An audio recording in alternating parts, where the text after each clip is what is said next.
3, 2. Oh my God. Yo, what's up? Hello, ladies and gentlemen. Welcome back to the program. The Airtime Podcast is presented by Van Shoes since 1966. There's nothing fake about it. Have something to believe in and be yourself.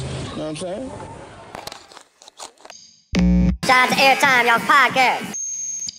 Yes, sir. Welcome back to the show, everybody. We have one of my best friends and someone I would say is one of the greats. Filmed some of the best video parts ever. Pop style. I mean, pop comes to mind. My God, I don't know where that came from, but it is amazing.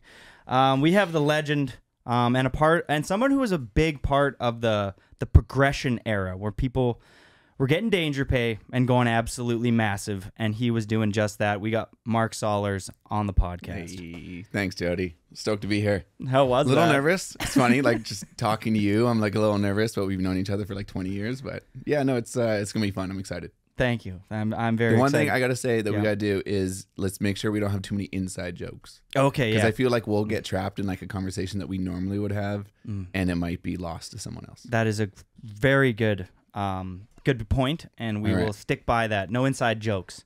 So we are going to Japan tomorrow.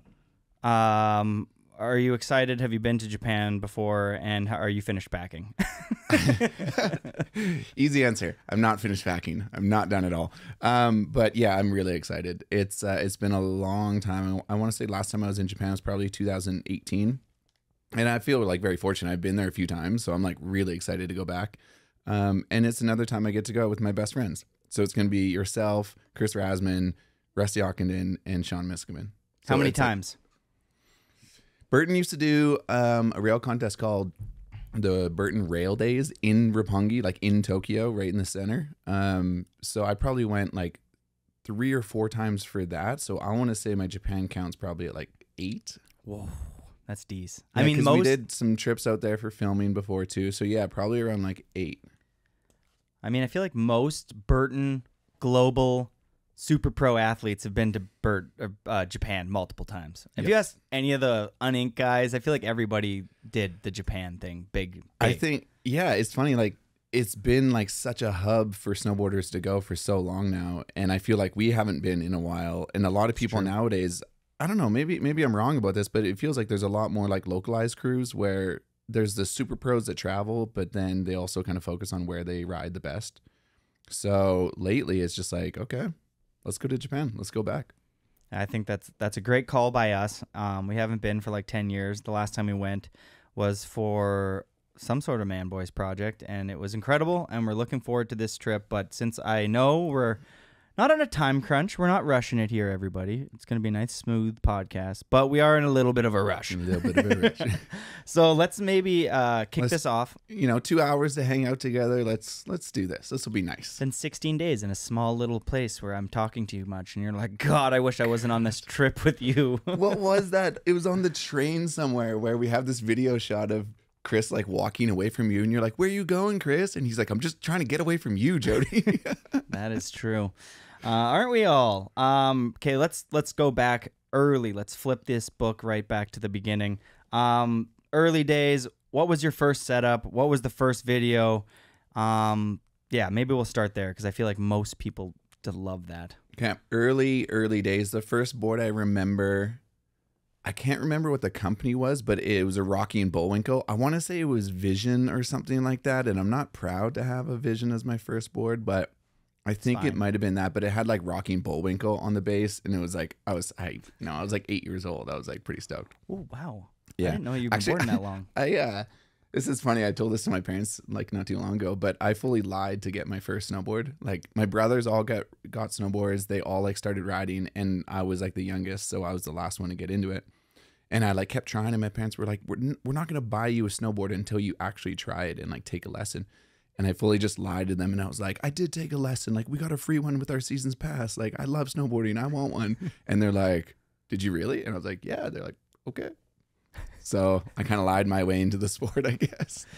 That was my first board. And then first movie. So my first movie I got was TB2. early days standards, yeah. But to be fair, we got it when there was like a Vancouver snow show convention going on, and I think it was like on the sale rack, so it probably wouldn't have been the year TB2 came out, but that was my first video. So that was probably around like 94, I want to say 93 or 94. The video or when you got in? When I got the video. I think the video itself was probably like 91 or something like that, 92, maybe 93. I don't really know for sure, but I was 8 when I first started riding, so that would have been 1994. 94. That's maybe 90, like winter 95. You know, like my birthday's in April, so it might have been like January, and then I would have turned 9. Did you have a standout part in TB2, or is there a part in there or a rider that you were kind of like, oh, you're kind of sick? I think it was Matt Goodwill did the only flip in the whole movie, and he like drops this cliff. And it's like kind of a power landing, but then it clearly goes into like what is like a ski run. So there's like moguls everywhere, and he just like hucks a backflip. And I was like, yeah, because I'm at 8. I'm like, you went upside down. That's my guy. But to be fair, there was also like, man, like back then, like Noah Slasnick when he had that Sims with the trucks on the base, and it was Jimmy was a race car driver song. That was insane. That was also the year that Terrier had the sword board, the Burton sword board, and he had Last Part. I'm pretty sure that was TB4. I don't know. I might be mixing them up. Yeah, I should know this stuff too. No, that was almost 30 years ago now, which is disgusting to say. Almost actually, like 25 years ago. I'm cool with it. So how did you tee up like your first sponsor here? Like, it wasn't my first sponsor, but when like Burton offered me something, it was the local rep here, Jeff Martino. But at the same time, there was also like an offer to be like, hey, we'll give you like some forum boards. Forum? Yeah, so that was like, and that was like during that like Forum 8 kind of time. Ooh. So I remember like talking to my brothers, and they're like, yo, go for Burton. I was like, okay, done deal. No way. And was that through your local shop sponsor? Yeah, so my first shop sponsor was Island Snow. That was like the local skate shop in Kelowna, where I grew up, Kelowna, British Columbia. And the way I actually got on them is the year they were making, I was always like a shop rat. Like I would go there after school. I would hang out and just watch videos. I would never buy anything. I was just there. It's kind of dope. Like me and my friends would roll there. We'd take the city bus after school and just like skateboard in front of the shop and sit there and watch videos. But we'd never buy anything because we didn't have any money because we were kids. But they were making a shop video that year. And so we just started snowboarding with them a bunch. One of my best friends at the time, well, still is my best friend, Shane Gilbertson, he was kind of on the team. So he was starting to film with them a bunch. And I was like not really officially on it, but I just filmed. And then anyways, when the movie came out, I ended up having Last Part in the shop video. And so they were kind of like, all right, now you're officially on. And then that was also the year when that video came out that Jeff Martino offered me kind of like the local sales rep Burton deal. And then I started getting some boards. Now that you're older and you can kind of maybe digest this a little bit more, how important to the youth in those early days while they're building the blocks of falling in love with snowboarding and finding like which brands to support through guidance of like shops, how important is like a local shop to like a community? I mean, I think we all know, like when you're at those younger years, you're like very impressionable. So I think like a local shop that's like committed to like the core and the culture of like what snowboarding and skateboarding is, I think is absolutely vital, because that's our introduction to it. Back then, that was it. Like you trusted what was going on from the stores to know what was cool and what wasn't, and who to watch, what videos to watch, what's coming out that's like, you know, like made well within our culture and our snowboard or in our companies.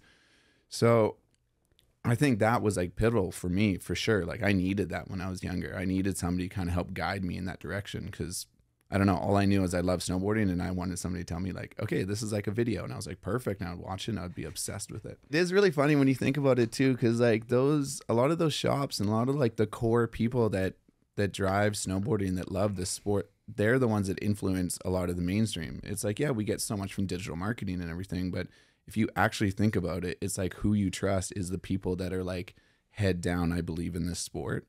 And then that, you know, they'll tell somebody else that, and then that will get transferred to all their friends. So it's hard because it's not trackable nowadays with digital marketing, but I think that like kind of word of mouth and like trust within our community is huge for brands.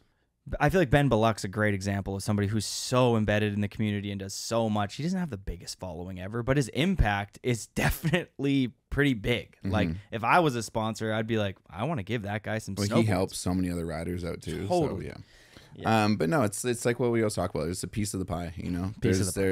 It's not one thing is the right way. It's like a bunch of little things all over the place that create a formula. Well, so. You're doing a great job. And later on, thanks, buddy. Later on in the podcast, we'll touch on that, but like just doing things with like the Chill Foundation and stuff like that, that's not just a for you thing, you know? Like, I'm filming this video part for me. It's like, it's kind of cool when you get older and you're like, I'm going to set aside some time to like ride with these underprivileged people who would not normally have the chance to go snowboarding or whatever. And then you seeing that stoke, that like organic stoke on someone's face when they first like fall in love with it, and you see that, I'm like, oh, that's magic right there. Yeah, that's why I like coaching. No, it's good fun.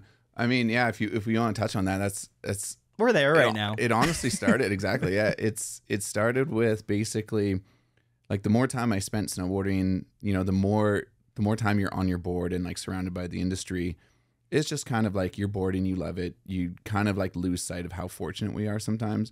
And then I would go snowboarding with my friends that work like Monday to Friday, 9 to 5s. And then we'll have like a great day on the resort, and watching them, like how much fun they have and like how happy the sport makes them and how excited they are to like even do like a trick they hadn't done since high school or whatever. It was like that reinvigorated my like love for the sport again, where it's like, fuck, I am lucky. Like I am super fortunate that I get to do this.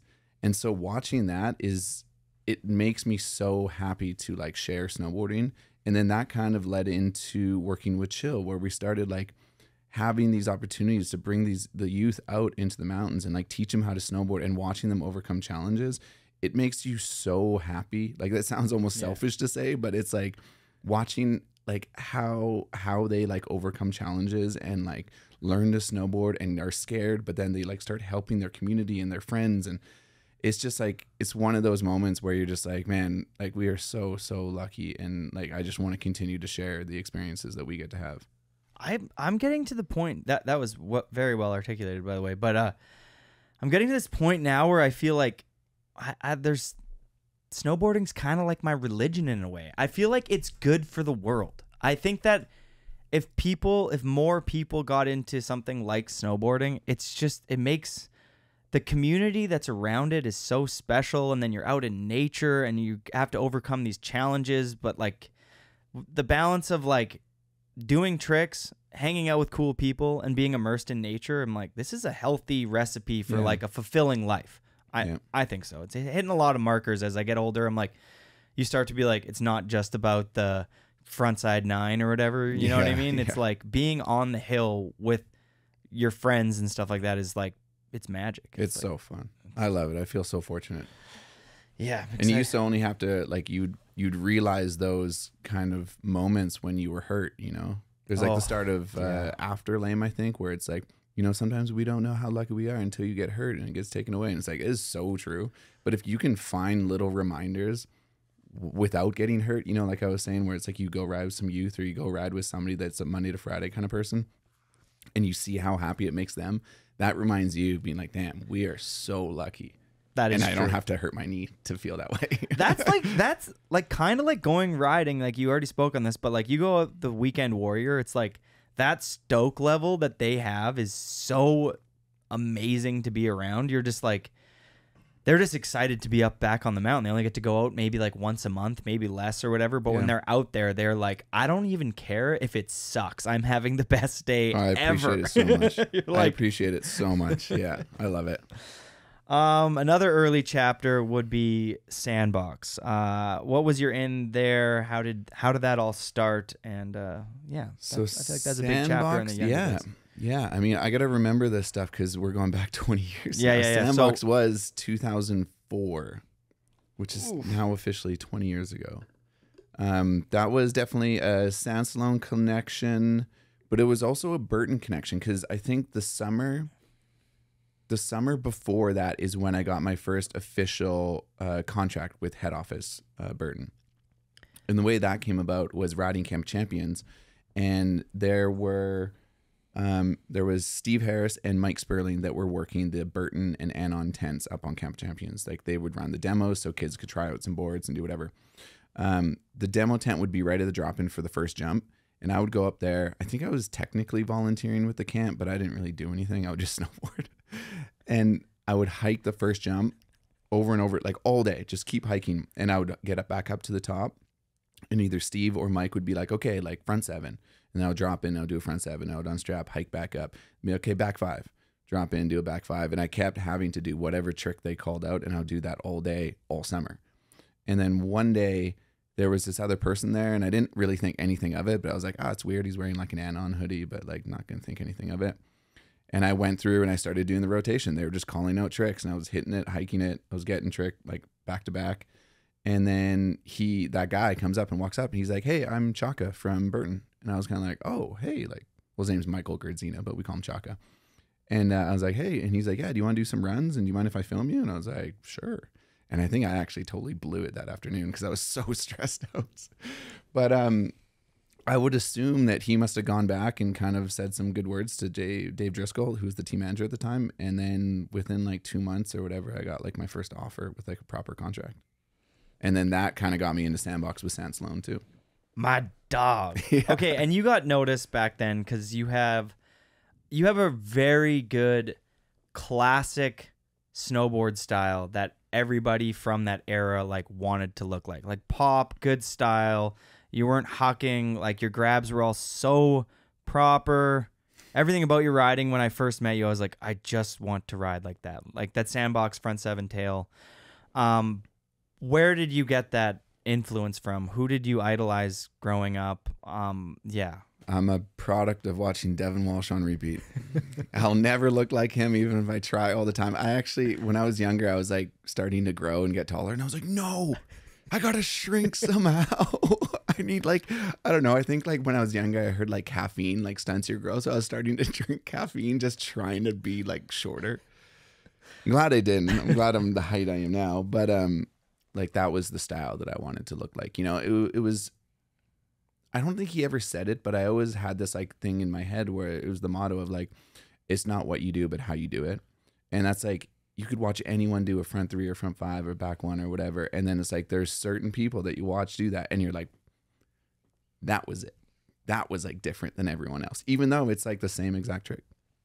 Everyone's got their own style. But I will say, like, I definitely don't have like a loud style. I mean, it's like, I try to do things as slow and as quietly as possible. And you know, like snowboarding's in a cool state. Like 2010 was like watching Keegan Valleca ride. I was like, damn, I was like, that guy's got style. I was like, this is sick. Cause he had his, like, it was so much his own flair.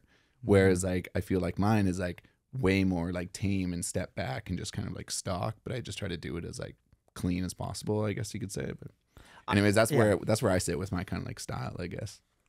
I feel like there's snowboarders who have amazing snowboard style, and then there's snowboarders who have such a large surf or skate influence. Mm-hmm. And I feel like Keegan brought that like Shane Cross skateboard style, maybe even surf because he's from like Laguna Beach or whatever, to snowboarding. Where like, when I look at someone like yourself, clearly you grew up skateboarding, you had a great rail trick selection, but more importantly, I feel like you were obsessed with snowboarding. And you looked like a snowboarder.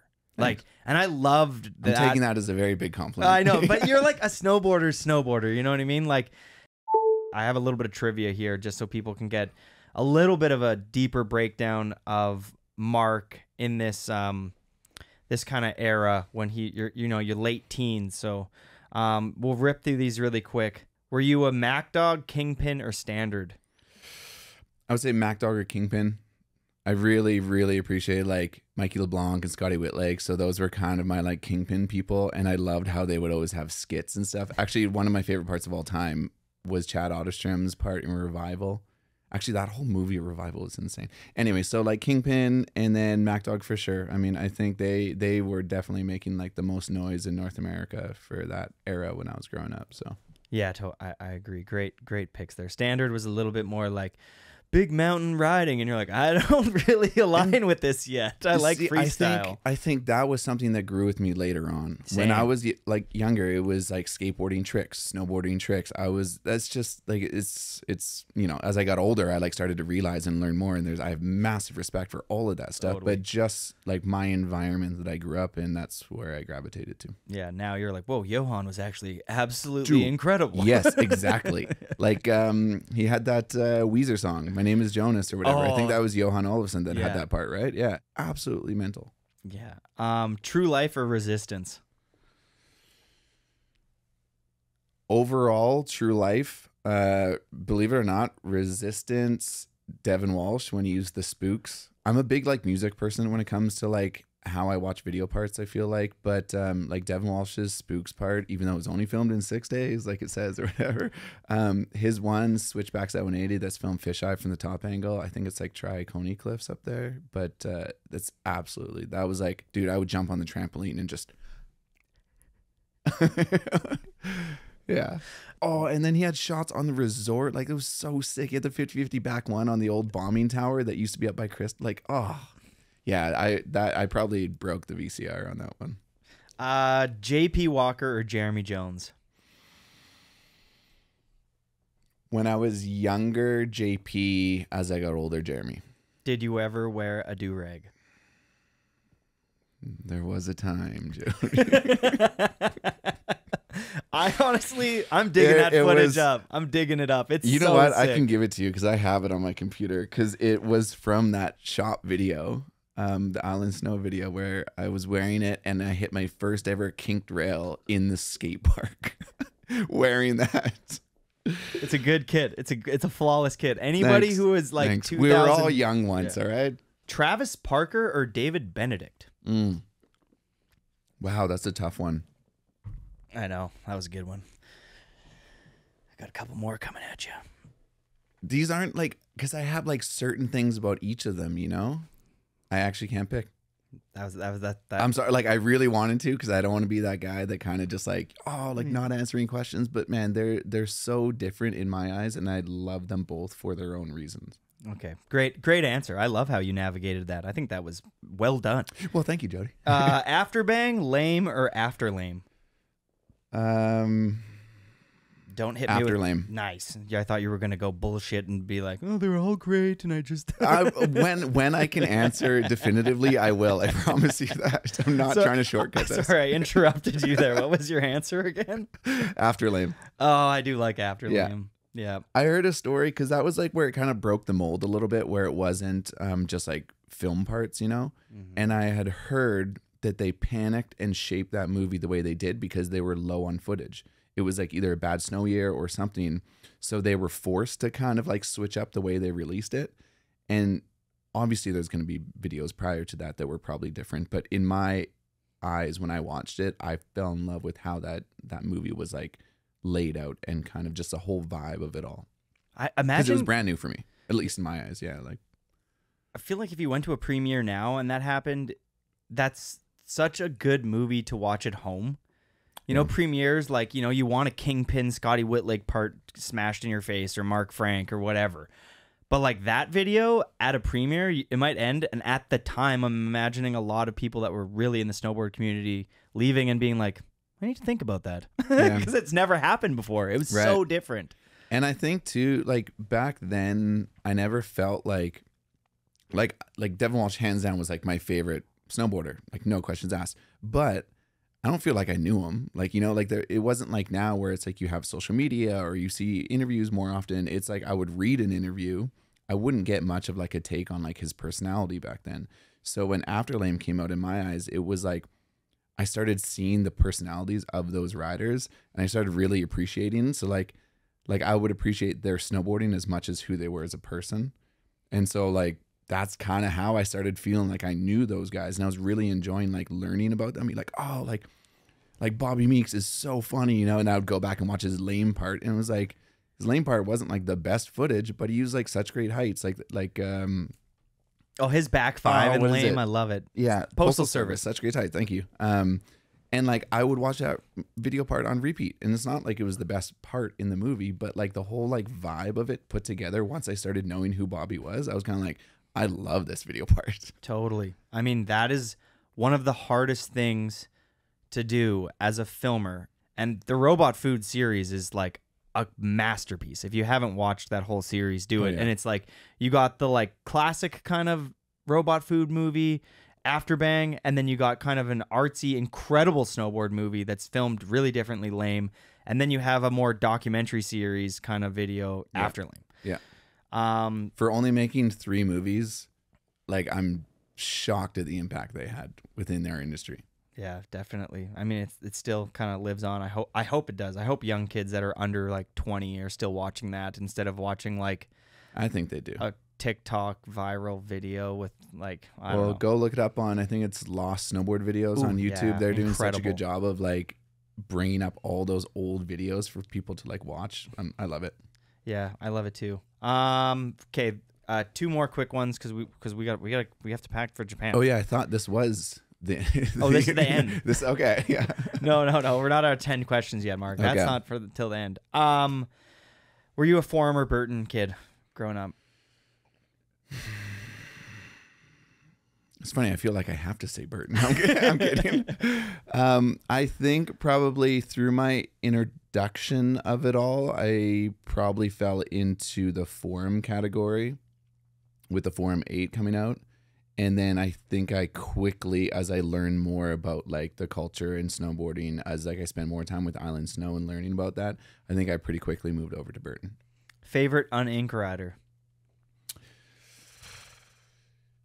Solberg. I think that's a hard one, man. I mean, like, No, that's a good I pick. feel like I answered that pretty quick, but still, it was a very hard one. Like, I always ran the DCP board because I ran 160s even when I was younger, and that was always DCP's board. But I think, like, Solberg had that style that I wanted to, like, grow into. I mean, he had amazing style. Yeah. And I remember when I was younger, I got this, I got stuff on me.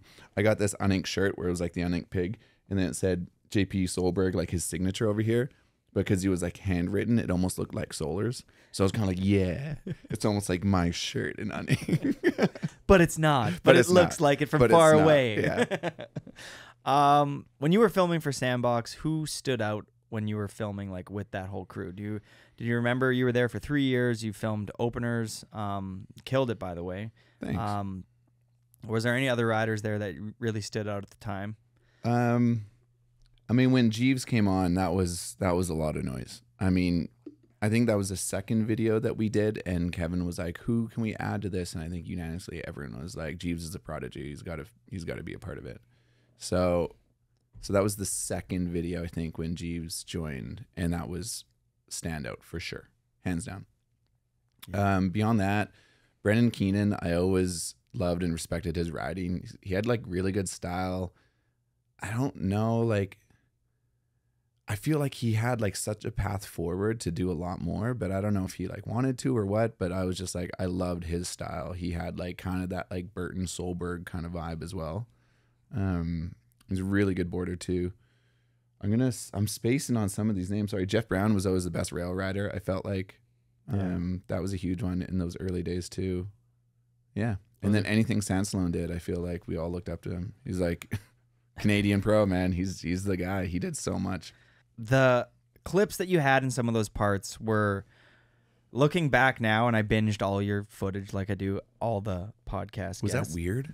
Yeah, it was kind of watching. weird. Yeah. Well, it wasn't weird. It was just like, I know you so well. So like searching for you for like 2 days felt kind of crazy. But like I found like everything. And when I rewatched everything, I was like, I've been watching so many snowboard videos since I started this podcast, and I'm really getting a grasp on like when somebody was moving the needle during that time.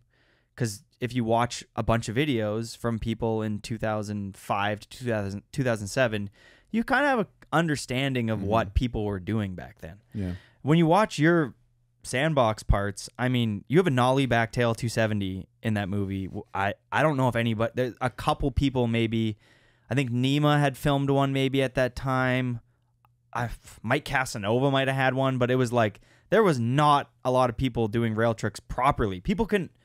The pros at that time couldn't front board properly. Yeah, I remember that. I remember that. Yeah. 50-50ing a long rail and then just turning into a nose slide to come off the end was a trick.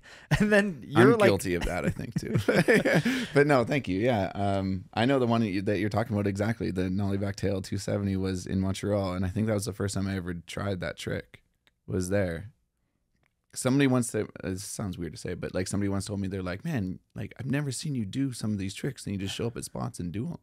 I'm like pretty chill, I guess, when I ride the resort, but like, yeah, I guess, yeah, that was my first time trying that trick, I think. I didn't do it like first try, but that was like my first kind of like attempt into it. To pivot into the other spectrum, which is jumping here, like the front 10, not a lot of people had proper front 10s in that like 2004, like you end it with a front 10, you're 50-50ing massive kinks, huge kinks that are still like to this day, like kids, I've gone to that rail and tried to 50-50 that. You know that big kink in Kamloops? The Kamloops, the triple down? Yeah. Yeah. You do 50-50 on it one year and then 50-50 gap lip slide. Right. Yeah. And it's like, dude, that thing is buck. Yeah. And 20 years ago, like as a Grom, like you made your mark quick. Thanks, Way to go, Mark. Those are standout parts. Thanks. For a I young appreciate Grom. that.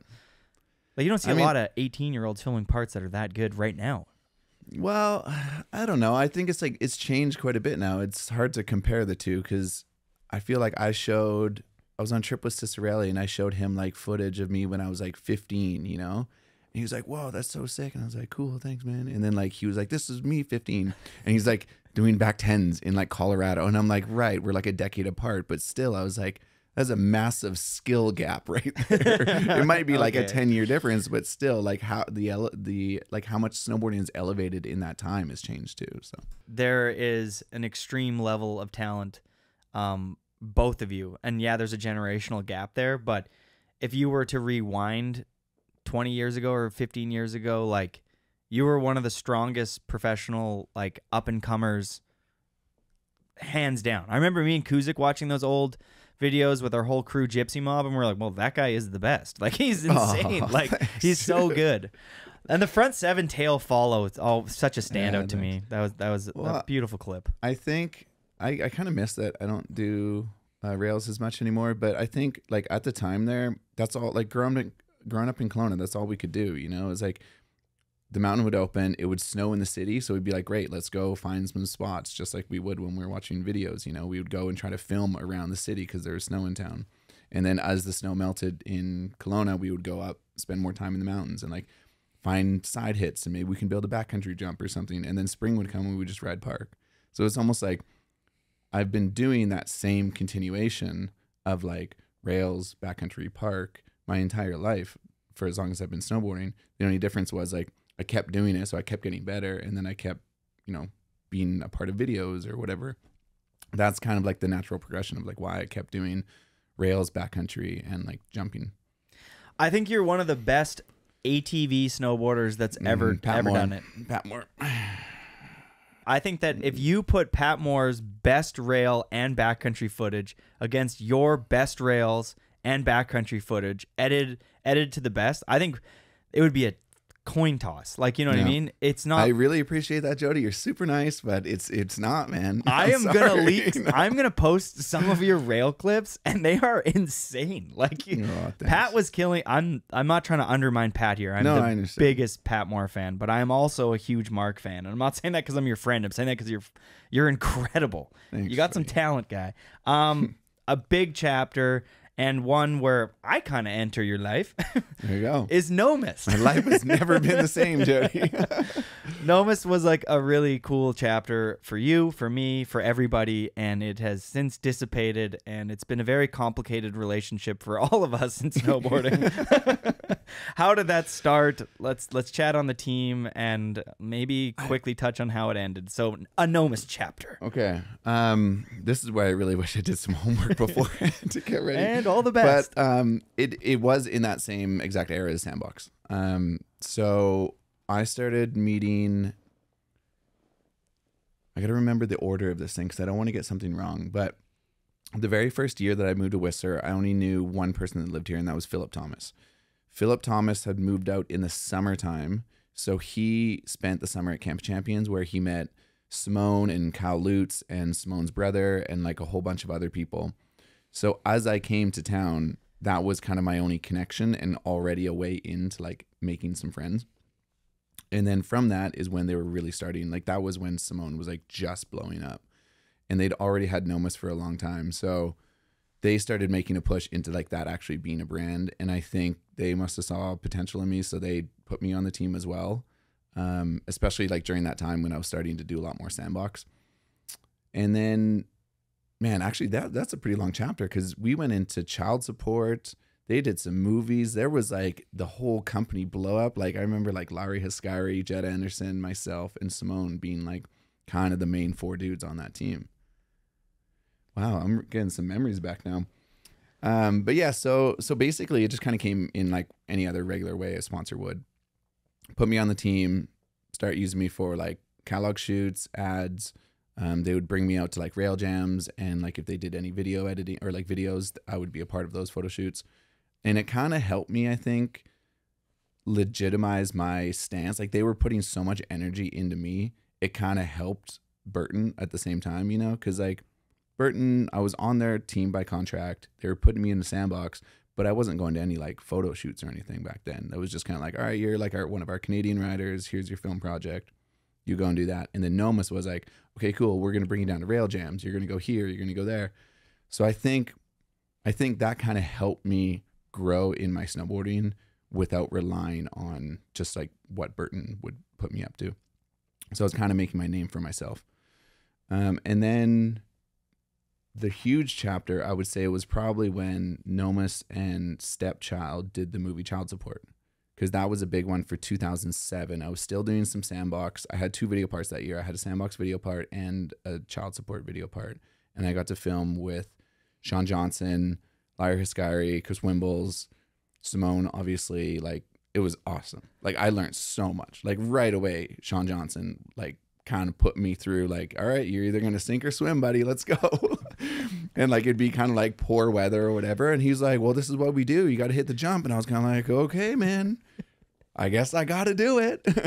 And yeah, I owe them actually a lot because they really like helped me learn and push me in the backcountry instead of just being, you know, with like the sandbox team. It was like, I would get put on that Child Support, Stepchild, Nomus kind of backcountry crew. And they would expect a lot out of me, for sure. They would expect a lot, but I feel like that crew they don't make life stressful. You know, you're around someone like Larry and Simone, that whole group, they have a way of making everybody push each other. Yeah. Because they all wanted to be, you know, the best that they could be. But there's a way that I feel like they bring out the best in everybody. And maybe Sean Johnson was a little different, but like get back up there, Mark, and cab 9 no, he never down again. He never did that. But I think that's where I started learning that there's times where you have to turn on, and then there's times where you don't have to turn on.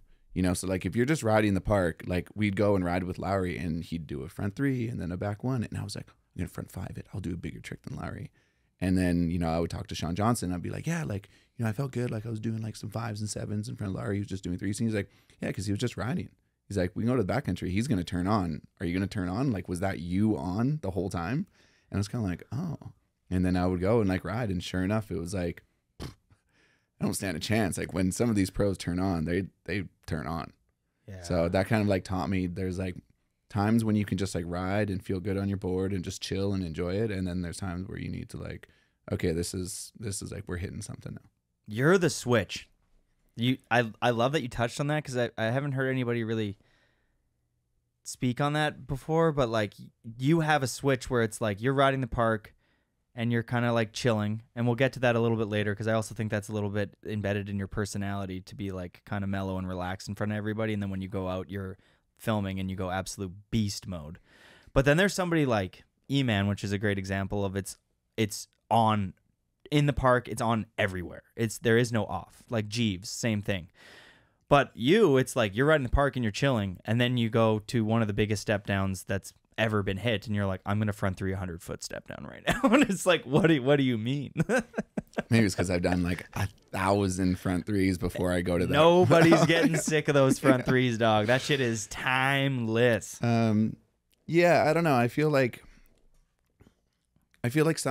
sometimes like I'll be able to turn a switch on for sure, but then also like some people, even I need somebody to turn it on for me, you know, like those days with Sean Johnson and like Chris Wimbles. I was like, those guys were the ones that were like, hey, like now is when you need to turn on. I was like, well, and they're like, you don't get other opportunities like this. Like there's no tomorrow in snowboarding. You can't be like, oh, like I'll come back tomorrow and do it. And they're like, there is no tomorrow. So it's kind of like, okay, I either like turn on and I do it now, or I potentially don't do it ever. And I have to wait until like next winter to hit something similar or whatever, you know? So some of those big tricks that I had in child support were those moments where it was like, like, I don't know. And it was kind of like, well, there's no tomorrow. So you either do this or you're not going to have this shot in your video part. And I was kind of like, okay, I need to turn on. And that's when like you kind of go into that like focus mode. Yeah, you did. I'm imagining you're talking about like the ender there, which was the cab 9 off that step down into like the not greatest snow. That was young Mark. Like, I got to land something. But here's the thing is that when you are young and you have an opportunity to film for child support and you're out there with the legend Sean Johnson, you're out there with Chris Wimbles, Laurie Hiscari, Simone Chamberlain, and Laurie and Simone are blowing up through the roof at that time. Mm-hmm. You're like, this is a huge opportunity and I do need to show up today. Yeah. And I want to get invited to go film with these guys again, and I want to show that I can hang. And like, there's some people that have the switch, but they just don't have the skill set. You know what I mean? Yeah. And then there's someone like you that's like, your on switch is like, no, I'm really good. Like, I can hang. Wow. I'll say it for you. Thanks, Great switch. But like, I will, maybe I'm just like kind of too hard on myself, but I will say like a lot of those times in my career where I've like looked back and been like, that was a highlight, or like that was a turning point, like me doing that trick. And I think about that trick a lot of the time, it's because somebody else was there to help me turn on.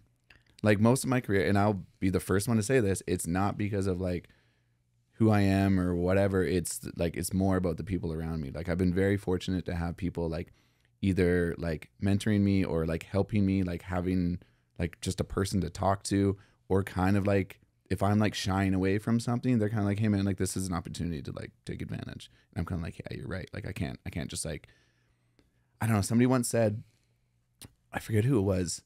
I want to say it was like a coach that said this to Sage or something, where it's like, you're afraid of success.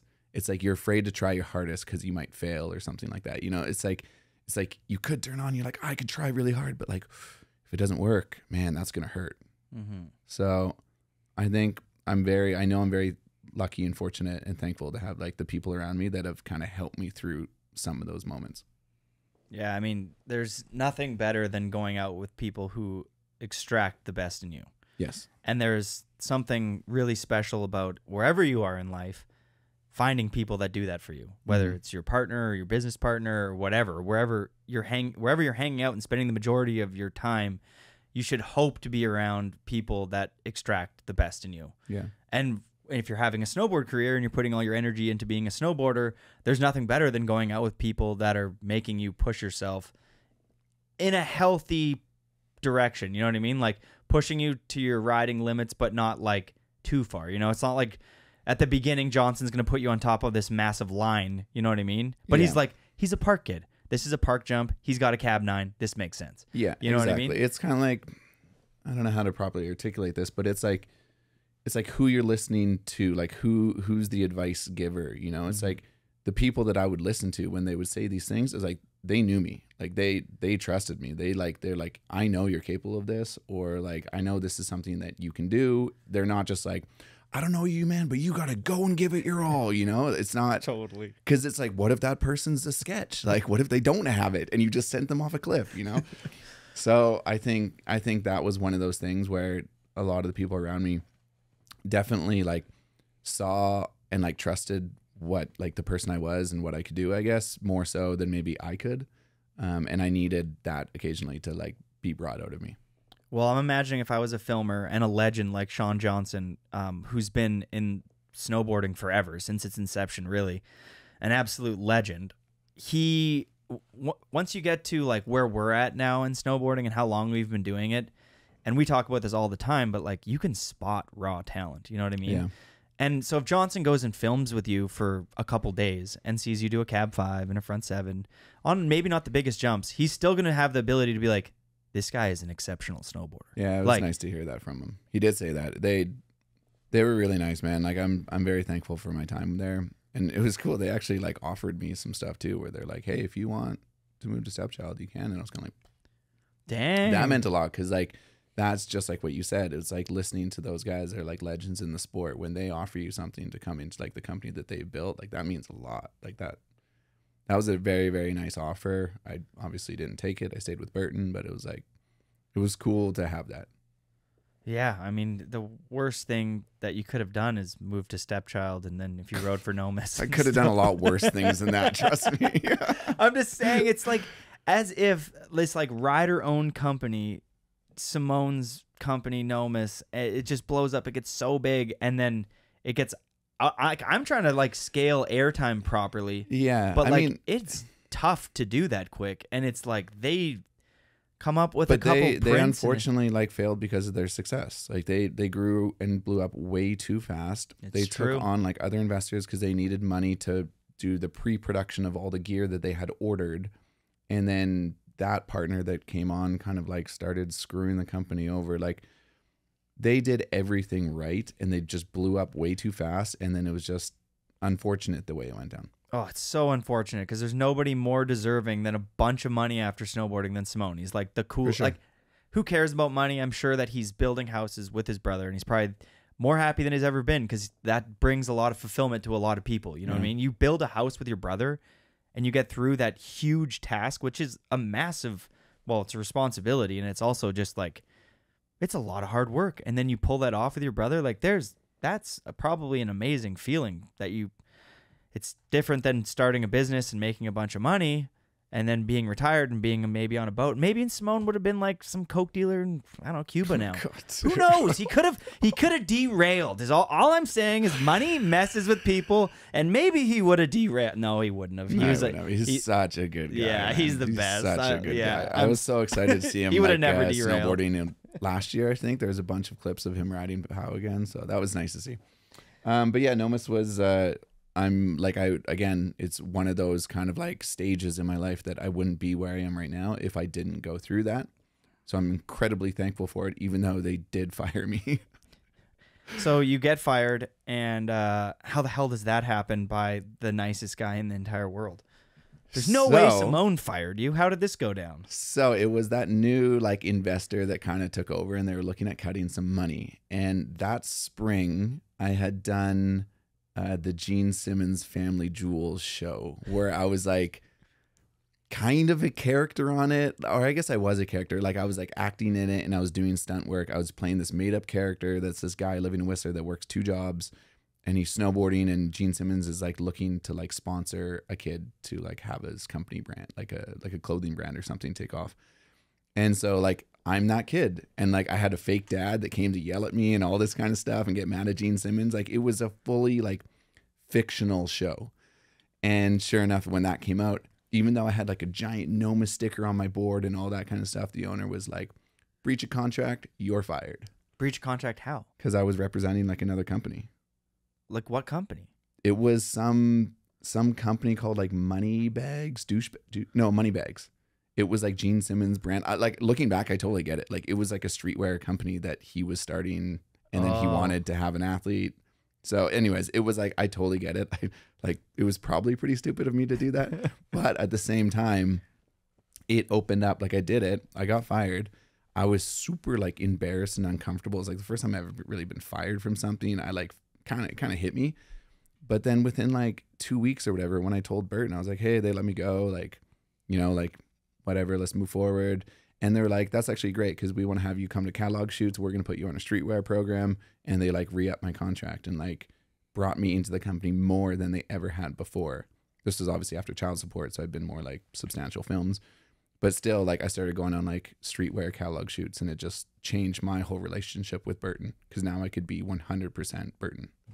Was there like a particular Burton shoot or anything you got to go on that kind of like you got to showcase maybe your skill set to Burton in front of them that kind of helped you, you know, secure your spot? Because breaking through the glass with Burton, the ceiling is tough. Like anybody who's ever rode for Burton, which a lot of people have, they only do take the best. You know what I mean? Whether or not you want to like argue that some people shouldn't have maybe made it to the Super Pro team or not, it's like their batting average is pretty damn good. Like Nicholas Mueller, DCP, like they have picked some of the best snowboarders ever. And to get onto that global team, I know they have so many tiers, but like to break that glass ceiling is really tough. And so was there like a moment where you fucking you're like, yes, I showed you guys I'm good?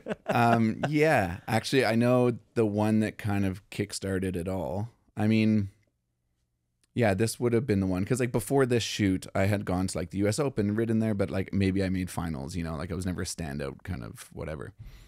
But this shoot I got invited on, it was called the B shoot. It was for the Burton B movie. I think it came out in 2009. It was only the spring shoot that I was invited to, and they made this like giant sculpture. If you look from like the sky down, it's like the big B logo. And anyways, they had like a jump over the whole thing. They had rails set up. They had a hip. They had like pond in the middle. Like it was crazy huge production. But I went there and I rode the jumps with all the team riders. I set up on one of these weather days. There was like a quarter pipe with a set of stairs that came down and then kind of like a bank over here. And I kind of like trimmed out the quarter pipe a little bit and did these like pops over the rail in. And I was like kind of 360, like alley-oop 360 into those. And no one else was riding. So the entire company, like the whole team, everyone from like global down to like whatever, all the managers were there, all the media people were there, like watching me session this one thing because it was the only thing happening on the jump. And I think that kickstarted kind of my inclusion to a lot more things. Because I really bonded with Jeremy Jones there. Voice crack. 37, still voice cracking. Right. And I really bonded with Jeremy Jones there. And I know he had a lot of good things to say about me and really helped me early on with the company. Wow, that's cool. Which was cool. I don't think I really knew about it until later, but he was like behind the scenes, like really batting for me, which means a lot. That's pretty cool. That's really cool that he didn't like tell you or anything either. You know what I mean? He just did it because I would hear from like other sick. people or people in the company. Like I got invited after that shoot, that was in the spring. I got invited down to Australia, and the Australian team, like general manager and team manager and all the people down there were like, hey, like we needed somebody to come down to this event. We wanted Jeremy Jones to come down because we were super close with him. And he said he couldn't, and they told him to bring me instead. Damn. Which is pretty cool. And that's the whole nother road right there, because I went down there, I won a couple events, I came back with some money, I got to buy a new snowmobile, and that was when Transworld was happening the next year. So that was like legitimizing my relationship with Burton. I had just gotten on Monster. Burton was now like stoked on what I was doing and started like wanting to put me into a film project, and Transworld was the one. Wow. This is when it starts to really snowball. And me tell me to slow down if you need to, because I'm kind of like starting to realize there's like one after the other that are like certain kind of like highlights that have kickstarted another chain of events. No, you're flying through these chapters perfectly. So you get on Monster, you get a call from Transworld. How do you get the call to film for Transworld, and how does that even start? Because filming some clips in the Burton B movie is awesome. And we're happy that you became friends with Jeremy Jones and you had some cool tricks in Sandbox, and you did an ollie tail, back tail 270, and you did a cab 9 on a shitty slushy step down that must have been absolutely terrifying for Sean Johnson. It ended the child support movie, which was a cult classic, by the way. That movie's amazing. But you get this insane opportunity that's for someone like yourself who is such a student of skateboarding and snowboarding. A call to film for the Transworld movie, especially in those years, is massive. Yeah. It basically, I think it was like a number of things that all kind of crashed at once in like a very positive way. Like I had done the spring shoot with Burton. They were now stoked on me. I went down to Australia. I did well in some events. I filmed a bunch of like catalog stuff for them. We filmed clips. They were starting to really trust my like media side of things. I guess it was good for the events too, but like I wasn't a contest person per se. I would be like a finalist, but I was never like a podium person. And then I was on Monster. I got on Monster probably earlier that winter through the Canada program. Nelson really hooked that up. Nelson Phillips, who was running Monster for a long time, he's done so much for so many Canadian snowboarders, which is amazing. But so I would have got on that. I got a Monster 2009, February 2009. So we're coming up to 15 years right now, which is crazy. Shout out to Monster Energy. Shout out Monster Energy. But then, so Monster Energy was going to be a sponsor for the Transworld movie. So they were looking for Monster athletes to be in there. I had just kind of proven myself with Burton where they were starting to trust me more. And Burton obviously had some kind of like media partnership with Transworld where they were putting a handful of riders into there. So UC was on there. Who else from Burton would have been in that Transworld movie? Why am I spacing this? Mikey? No, Mikey was in the one the year Mickle? before. Mickle was in it. So Mickle, UC, and then maybe another one, or maybe I was the third. I don't remember. And one of the filmers that was signing on was Hayden Wrench. Keegan. Oh, that's right. Exactly, because Keegan was Burton back then. And one of the filmers that was signing on was Hayden Wrench. And the year before, I had shot rails all winter long with Hayden. So, and we did super well together. He was such a great guy. He's so talented. It's insane. But, so I think he, from like a filmer side, was vouching for me. Burton was at least exploring the option of like giving me more chances. And then Monster needed an athlete as well. And then the fact that I lived in Whistler, I think was a huge kind of like helpful fact that I could just like be here and just be ready to shred. So that basically opened up the door to Transworld. You seized the opportunity. That video part is a standout.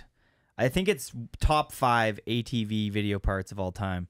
And our good friend, Rusty, what did he tell you when you filmed that video part? I'll never forget it. He's like, wow, I don't think you're ever going to film as good of a video part as that. Or maybe it came across more harsh. He's like, you'll never film a better video part than that, or something. It was something along those lines where I was kind of like, oof, kind of like harsh, dude. But he meant it in a sense that like, he was like, that was like really good. Like everything aligned for you, you know, like, and it just like worked out. He's like, every opportunity worked for that video. And it was just awesome. So I don't think he meant it in like a super harsh way, but man, for a video part like that to come together, you need filmers, you need weather, you need to not get kicked out of spots, you need like cooperation, you need support from brands. It's like it is so special as somebody who's worked so hard in the same industry, filming video parts, to chalk up a video part that's like almost 4 minutes long of nothing but complete mind-melting bangers. And everything is big. Everything's on like the level of like the biggest ride. Like you're riding with Mikey Rentz in his prime. You're riding with UC in his prime. You're riding with who else were you riding with? Well, I wasn't with Renzi that year. Who was on the crew for Transworld? People, I think it would have been. Oh, that was the first year I got to film with Devin Walsh. Oh wow, that right there is a chapter. So yeah, it would have been UC, Devin Walsh, Keegan Valeka, Mick Alabang. Hey, Mark. I should know. I'm Devin. You're like, I know who you are. I know exactly who you are. I have your pictures on my wall. It's not creepy. It's not creepy. I love you. Yeah, I'm kind of drawing a blank. I wish I thought about it more, but yeah, we had an insane crew. It would split up occasionally, so like sometimes I would be with UC and Devin. Oh, Ika Backstrom would have been there too.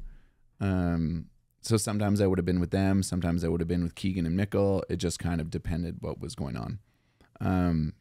And that, God, yeah, the rails worked out insanely well. Hayden would have shot all those rails. Most of it was in Quebec, a little bit in Calgary. I got to spend some time with Jake Kuzek, which was amazing. That's when he was really starting to like blow up. I remember you and Jake Kuzek calling me from a Canadian Tire, or Jake did. He's like, hey, I'm walking around Canadian Tire with Mark right now. I'm trying to get him to buy this XXL flannel, but it's not a Burton flannel, and he's stressing on it. Like, do you think he should buy it? He's like, you should need to tell him to buy it. And I was like, buy the flannel, Mark. And that's when you filmed the nollie full cab over the... I'm not trying to get you cut by Burton. That was a long time ago. No, that's right. There's the one time that you just, you forgot a hoodie, whatever. But that clip in that flannel. I remember him being like, "That's the flannel." I was like, and that clip is so sick. So every clip in that we part had is so much sick. fun. Yeah, that was great. So I would have been with Jake in Calgary, and then we did a trip to Quebec as well. And Phil Jacques would have been there as well. Who else was Frank? I think Frank April might have been with us a little bit. Anyways, it was awesome. It was so fun. Went to Sherbrooke, got to hit some stuff there. It was great. A couple poutines. Yeah. But I feel like this year there's a lot of moving parts in your life. What was your headspace going into like the trans world year? Are you just stoked and happy, like, or is it more of like something where you're like, I know where you're going with this because everyone's got it. It was a breakup year. yeah, it was a breakup I year. wasn't 100% sure, but I figured it was. Yeah. So Everyone, I mean, I'm sure people listening kind of know about it because it's been mentioned through like a bunch of Bombhole podcasts and your Airtime podcast. yeah, I think you mentioned it too. Anyways, the breakup year is a very real thing. It's like you love snowboarding so much, and then you just get this kick of like a relationship not working, and it almost turns into this like your train of thought starts to go like, do I have to pick snowboarding or this relationship? And then like the relationship falls apart, and you're fucking pissed off, and you're just like, I'm just gonna go ham in snowboarding, and you're up on top of the jump, and you're like, ah, fuck this, and then you just hit it. Anyways, yeah, it was a breakup year. That year actually really sucked, but it was awesome at the same time. It was like one of those like when I was going through it sucked, but I look back now and I'm like, man, it's true. When things are its worst, that's when like really positive things come out of it. You just got to keep going, because that year was my year. I got yeah. I wouldn't change my life, even though that year was real shitty. Wouldn't change my life. Would you say that was one of the hardest years of your life, or? I would say like overall, yeah. You kind of like lose the person you are. Like you look back and you're like, oh, dude, like who was I? Like what was I? Anyways, it's like, yeah, I don't want to talk about it too much, but like it's just it's shitty, you know? Like you kind of like when you're going through stuff like that. I mean, everyone goes through like very negative things, but you almost like you start to doubt the person that you are or the person that you think you are.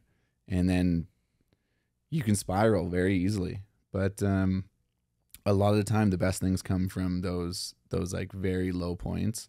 And then you come out of it and it's like, you wouldn't change a thing. It's weird to say, but you wouldn't change a thing.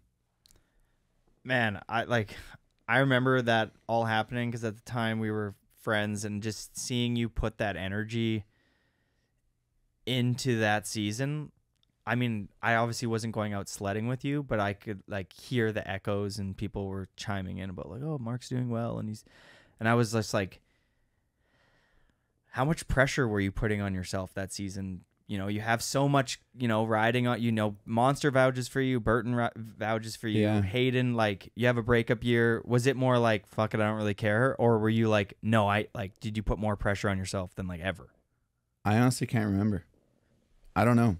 I remember it was real shitty, and I remember I worked my ass off. That was like one of those moments. I had like good people on my side that were like, the voice of reason and like definitely helping me kind of like turn on in snowboarding. But I would also say though that was one of those seasons where like I turned myself on a lot as well. I like was out there riding. I was like, I'm going to go hit this. I don't know if it's going to work, but I think it's going to be a great shot, and I'm just going to like do my best.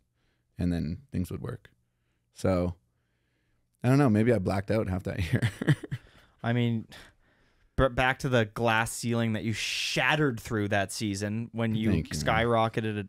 I'm imagining if I was the Burton team manager, if you were any team manager at that point, even if you were just some random kook who got the job, your footage was so good that like my dad would be like, that's one of the best video parts this year, hands down. Like, well, you know what? I gotta give Burton a lot of credit for that, and Brian Knox a lot of credit for that, and the managers that were all there at the time. Because after that video part came out, I think I was halfway through my contract, and they just tore it up and gave me a new one. That's the coolest thing I've ever and they're heard. like, hey, I think you're underutilized right now. I think we need to change this, because they were moving into a position where they were going to start making more movies. Like the next year would have been Standing Sideways, and then 13 would have been after that. So I think they saw that I was like a good addition to this like filming space that they were going into. And I respect the hell of them for like pulling that. I don't think that would ever happen nowadays.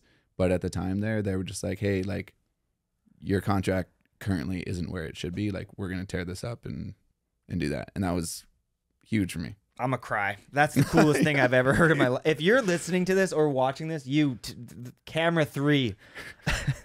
If your team rider films one of the best video parts ever and they have a shit contract, pull a Brian Knox and rip that thing up and chalk him up a new one. That is so cool. Yeah, it was awesome. I owe that whole team as well, like the media team that was at Burton during those years too. Like they did so much for us at the same time. So again, I know I'm very fortunate with the people that I've had around me, and they've made my life what it is more so than I have, I feel like. I'm still in shock about the new contract thing. Right? I don't know. I think I might have heard that before, but like, damn, like, no, like you really killed it. So we're not going to keep this anymore. And it's like, you're just a kid. You would have been like, you wouldn't have even said anything until your contract was up. It was very nice because that was like kind of like a proof is in the pudding situation, you know, where managers can tell you anything at any point and you want to believe them, but you're like, I don't know, man, maybe they're just like fluffing things up a little bit and making you want to feel good or whatever. But that was one of those points where they like did that, and I was like, wow, I feel like very seen right now. Like I feel like very much a part of this. Totally. Like you were still in the grocery store. You were not on the chopping block. You were a nice just vegetable in the grocery store, and there was no way you were going to just get ripped to shreds and your contract wasn't going to end. They watched that video part and they're like, re-signed, pro team. When you get on the pro team of a company like Burton and you're younger and everything's moving so fast, would you have any advice looking back now for young people that might blow up really quick, or maybe not even in snowboarding, but just in life, and there's a big sudden change in their life? Imposter syndrome. It's a very real thing. I mean, like, I literally thought they made a mistake, you know, like where I was like, I got the new contract. I started getting like into all these like shoots and stuff. And I was like, man, someone's going to notice that I don't belong here. It's like imposter syndrome is a very real thing. And that's not just in snowboarding. That's just in life in general. I feel like anyone that's like going through their career or in a new friends circle or something can feel like insecure about their position. And like, oh man, how do I say this properly? But basically, trust where you are. I mean, just keep doing everything that you're doing, and like trust that like what you're doing, like people see it and they know what you're up to and they believe in what you're doing. And if they don't, then you're going to find out. But there's no point screwing an opportunity because you don't think you belong. But it's, like, again, it goes back to like, it's just people live different lives. It doesn't mean like one's right, one's wrong. And anyone that has that judgment, they're wrong. Like that's just straight up ignorant if they're like, has a judgment that you're doing something wrong in your life and they're doing something right in theirs. Then it's like, well, you have basically just solidified the fact that you're doing something wrong if that's what you truly believe. I almost feel like when like the first stage of getting over imposter syndrome for a young kid like us is going to the skate park and just getting, you know what I mean? Like you finally feel like you can, for me, it was like the chain link fence, graffiti everywhere. And as a kid who just gets its first deck, and you're like, don't really know how to roll around, and you feel like you're in everybody's way, and you're like, I don't even know if I'm going to come back tomorrow. Like, it's so overwhelming to think to like ride around in front of all these teenagers that are so good at this thing. Right. And then eventually you show up day in and day out, and eventually you're like, you're comfortable in the setting. There's so when many. Did you start skateboarding? I don't know, when I was 10 or 11. Okay. I skated before snowboarding. Yeah. Okay. That was my first. I feel like I don't remember going to a skate park for the first time, so that like analogy, I'm like, yeah, like I think so, but like I also just like so real. My for memory's me. so shit when I was like a kid that I'm like, I just remember just always being at a skate park, not like going there for the first time.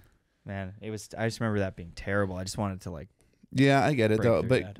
I mean, it's kind of true. Like after that year, it's funny because things changed so rapidly after that Transworld year, where I probably was the most insecure I've ever been was after doing that, which is weird because like I just came out with a video part that I was very proud of. I got nominated for video part of the year, yet somehow I became more insecure, and like I would go to the park and I would kind of like not shut down, but I would ride a little bit in fear because I'd be like, oh, like the idea of me might be different than me actually snowboarding because so many people saw that video part, where I'm like, I can't try something new on a jump because somebody might have a judgment because they saw my video part and thought I was better. You know, like those are the mind games that you go through when you start like kind of living in this like imposter syndrome, fear-based, insecure kind of world. And it's like people go through it at crazy stages of their life. It's not like a you know, you're in your adolescence and you're figuring it out.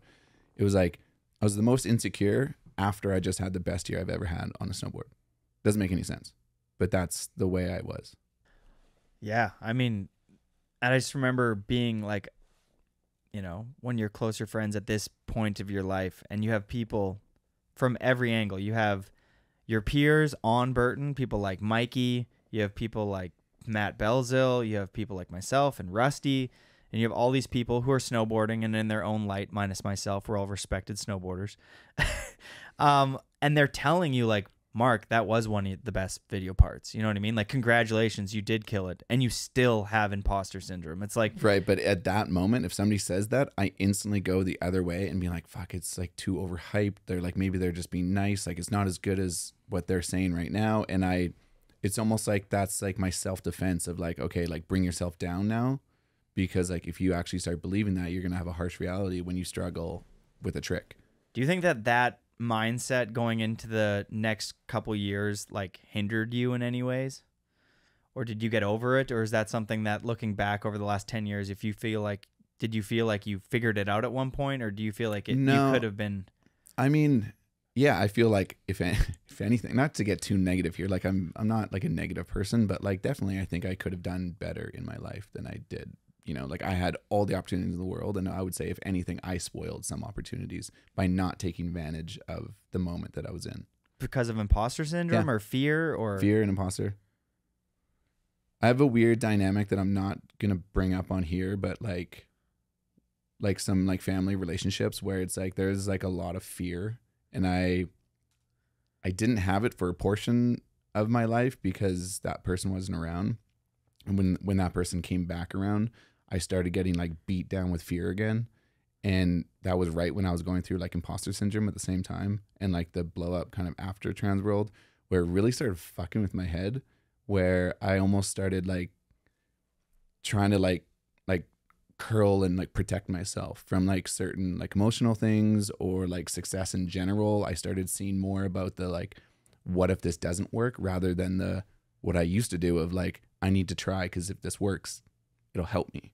And I started kind of like paying attention to the negative side a little bit. So that was a weird time. What are some steps, or are there any steps that you've taken that have helped you kind of navigate this imposter syndrome? Because I'm, like you were saying, it's not just specific to you. Obviously, it is specific to you, but the vast majority of us have had feelings like this, not to say that everyone's feelings are the exact same that you're going through, because everyone's are very unique. But like, are there any things that have like helped you over the last 10 or 15 years get more comfortable with who Mark is and be able to put his best foot forward? Like, what has helped you the most, if you've gotten to there? I think just time. And like, I don't even think about that. Like now like where I am in snowboarding, I feel like I've done enough and I've made myself proud enough that I'm not necessarily looking at the like, what's the best that I can do? You know, I'm like, what do I want to do? And like everything that I've done in the past, I'm like very proud of. So I'm like, I'm kind of at this position now where it's no longer like how like people feel around me, you know, like this imposter syndrome anymore. I'm kind of just like coming to full term of like what I've been able to do with my life. I've far and surpassed anything I expected in snowboarding ever. And it continues to make me so happy. And I continue to be part of this community and like love what I get to do every day. So now it's not so much this like, I need to prove myself or imposter or insecurity. It's more being like, okay, cool. Like I'm very proud of what I've done. I think I've put enough of a stamp on my career so far that I should be proud, and most people would agree. I think I've had a great career, and now I can continue moving into like, what do I want to do? Like, how can I return this? I know I'm very fortunate. It's like, how can I help like younger generations, like working with Chill and like seeing like how happy snowboarding makes some of these youth. And like, there are so many different kind of like avenues now that I'm, you know, in my mid 30s where you know, I want to take advantage of these things instead of that narrow track. What's the best trick I can do kind of thing. I don't know if that perfectly like articulated my position, but like that's kind of how I like started getting past those moments. And I wish it didn't take as long as it did, but at the same time, I'm happy that I'm in a very new state at this moment.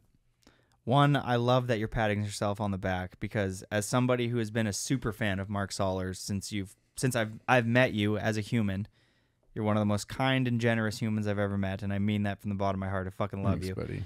And also one of the most talented snowboarders I've ever seen. And I love that switch analogy we're talking about, because there's nobody who can turn it on. Like when you're like, oh, I got a front three over this whole hip, it's like, this is going to be one of the greatest moments ever. Like, and I'm here for it. Yeah.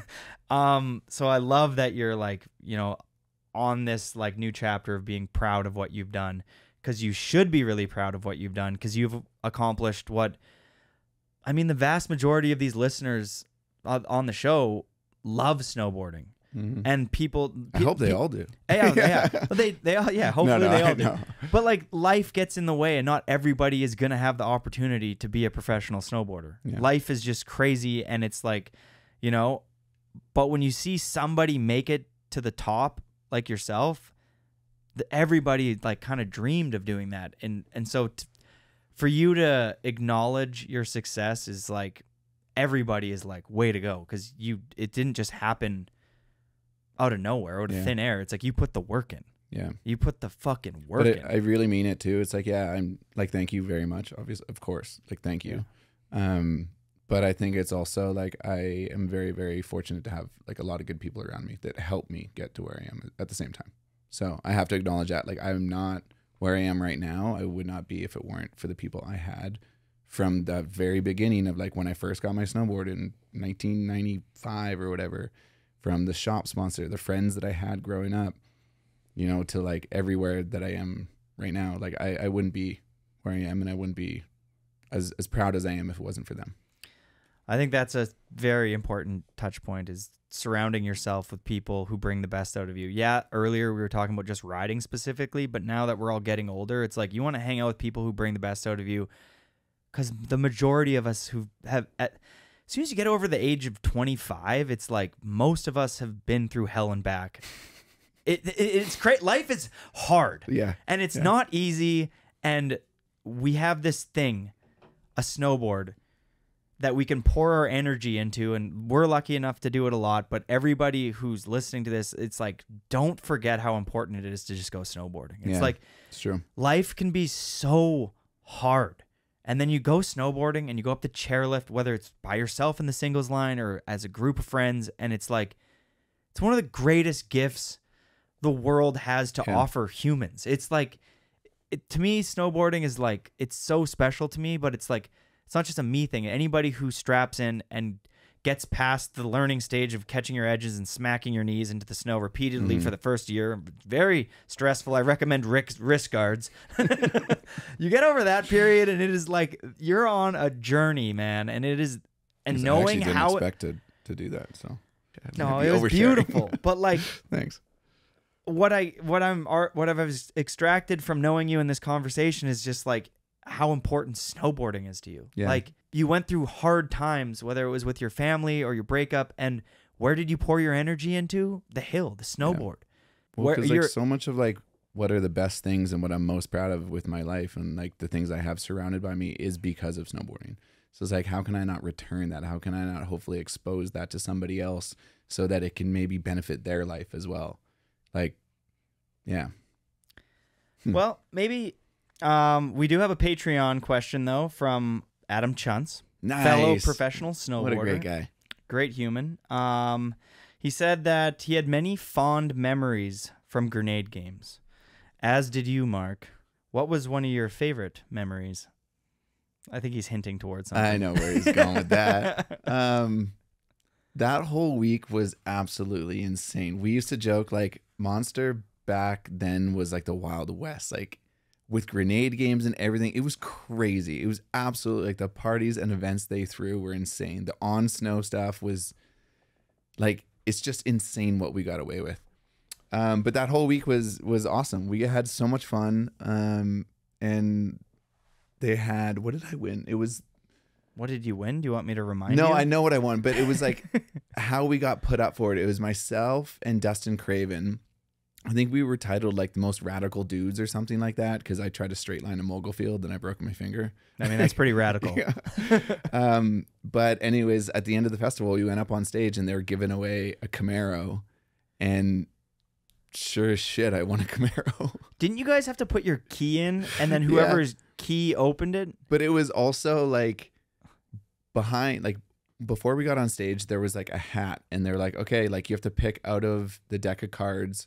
Whoever has the highest one picks their order of what key they select or whatever. So we did that. So then we picked it. I ended up picking like the second or third key or something like that. And then I was the last to get drawn on stage. So by the time like 3 other people went up, Dustin went up, nobody won it. So by the time I was walking in the car, I was like, I fucking won a car. And sure enough, I put the key in and open up the door, and I was just like, yes. And this is after the year that I just had. I think that was the 2010, like the video hadn't come out, but that was the season I just had with Transworld. And then at the end in the spring, I won a fucking car.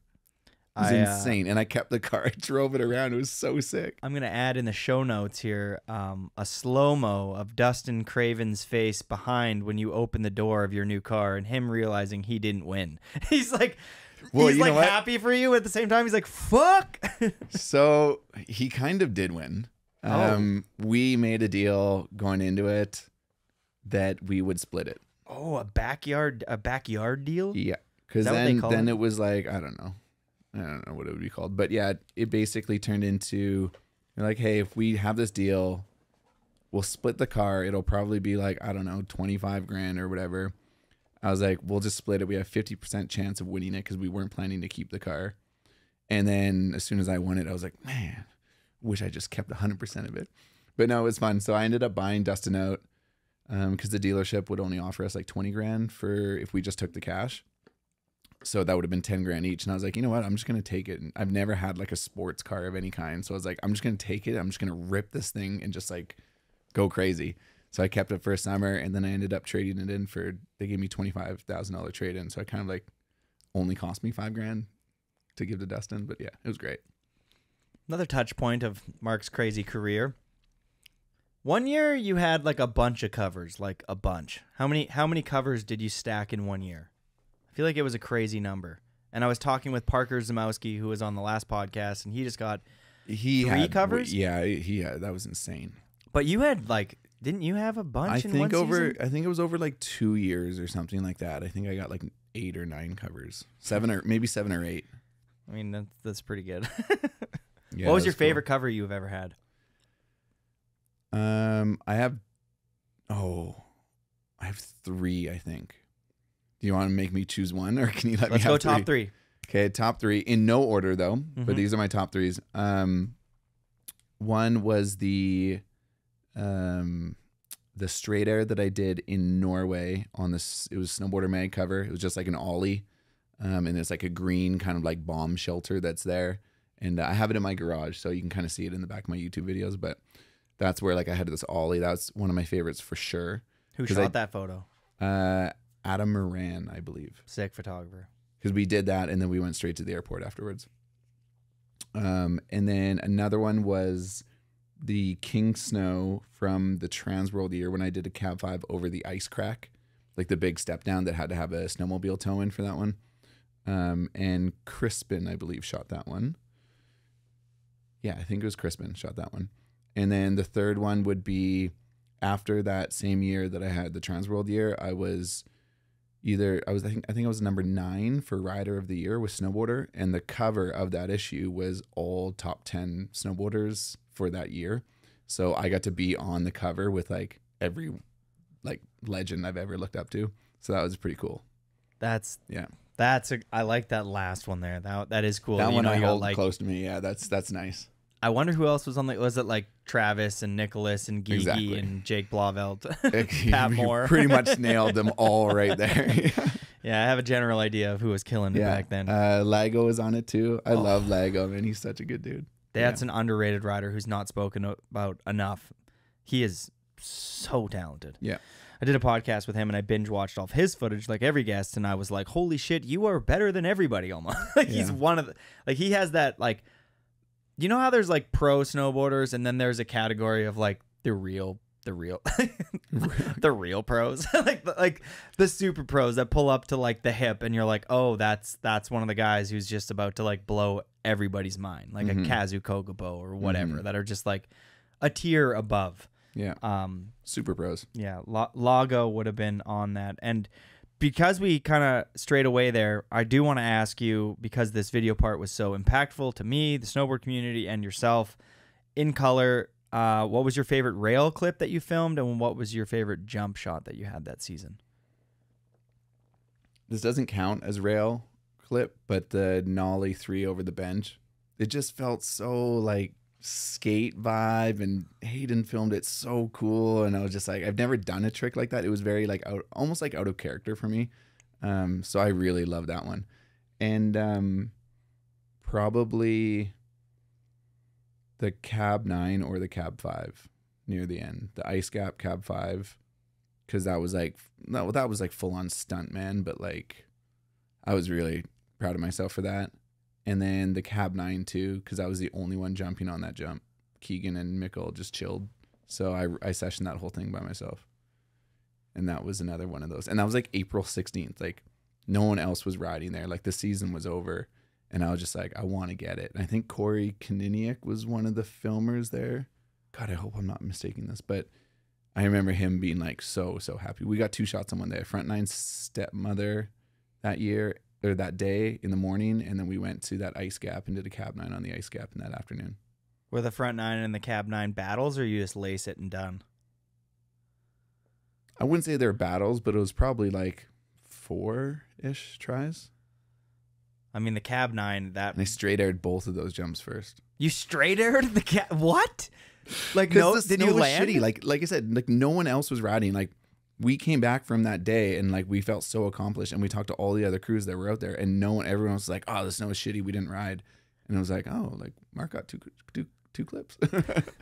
But no, that's kind of what I told them, because I was the only one riding. Like Mikkel and Keegan weren't riding. I think they were pretty just like tired and burnt out. We had a big stretch before that. And then I was like, okay, the only way I'm going to like test this out is if I straight air it to see what the snow is doing in the landing, because I didn't want to walk up the landing. So I straight aired those jumps. It was terrifying.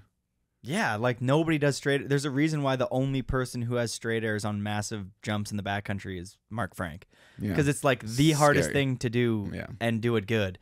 And I'm almost like disappointed in you for not having more straight airs with no grabs on massive jumps, because when you ride the park, it's like you're 10 feet higher than everybody, and you're really good at doing massive straight airs. Thanks.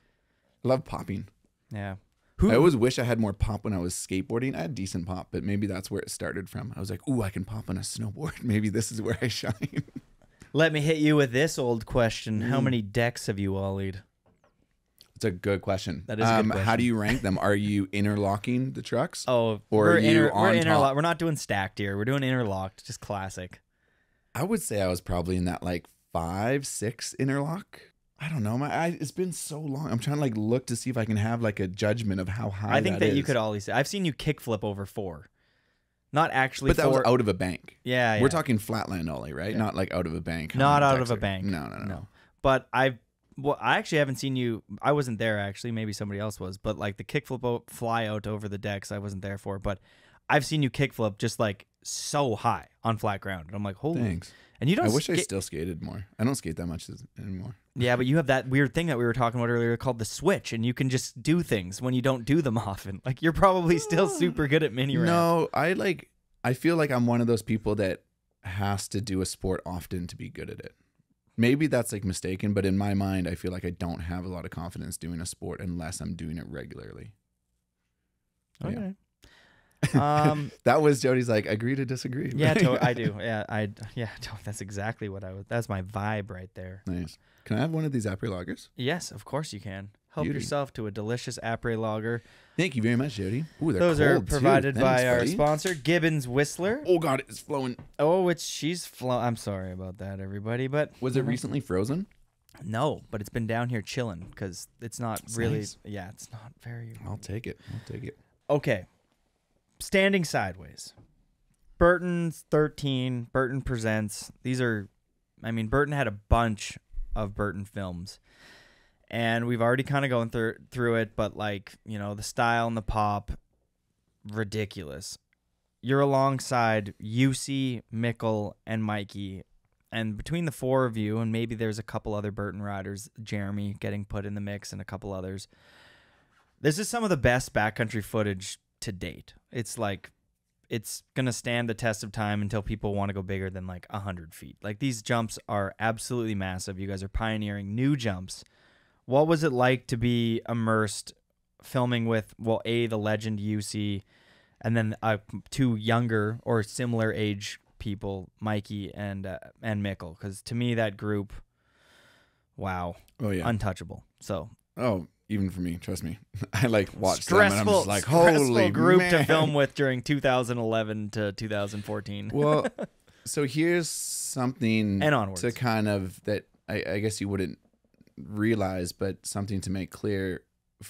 During those years, like, I was still riding a lot of rails, so we would go on rail trips with Jeremy and Keegan and Ethan Dice and whoever else was kind of Zach Hale on that program. So I would be with them in the streets through January and probably into February as well. So then by the time I would come back and start riding in the backcountry, UC and Renzi and let's say Mickle to put in there, they were already like a crew of their own on their own program. They've been riding for like a month and a half together. So for me to come in, a lot of the time I would get put with like Jeremy Jones would be in town. So Jeremy Jones and myself would go out. I was always kind of on this like, who's in town? Okay, Mark will join up with them instead of crashing the highly productive Renzi and UC crew. So it was that, I feel like you would never notice that, but that's a lot of the time how it went during those years, because they were insane together. They were so fucking good, and they would just feed off each other that there was no way I was going to come in and interrupt that. Like, even when I would go out with them, I loved going out with them, but I would be like, okay, like, how can I assist you two? And I'll do what I can, like, to be a part of it, but like, I don't want to interrupt their flow. They were like, dude, Mikey and UC for that 2012 kind of range, for when Mikey filmed 13, were like unstoppable. I mean, definitely. I've definitely heard from Aaron Leyland, who said that in one season he thought that Mikey fell on 2 hands. He thinks he could count. Like, he was like, he landed everything. Mikey lands. Like, Mikey just lands. Like, it's, I don't want to hype it up too much, but it's like, basically, if he hit something, the only reason it wouldn't be a shot is because he didn't like his style, or if the speed was wrong and he went too short or something. Like, he would pretty much land every feature. Wow. Not necessarily like he would get the clip land every try, but he would pretty much land everything he tried. I mean, it's definitely better than what I do. Jesus, ragdolling. Oh, right. Sucks. Yeah, tell me, you go through so many goggles.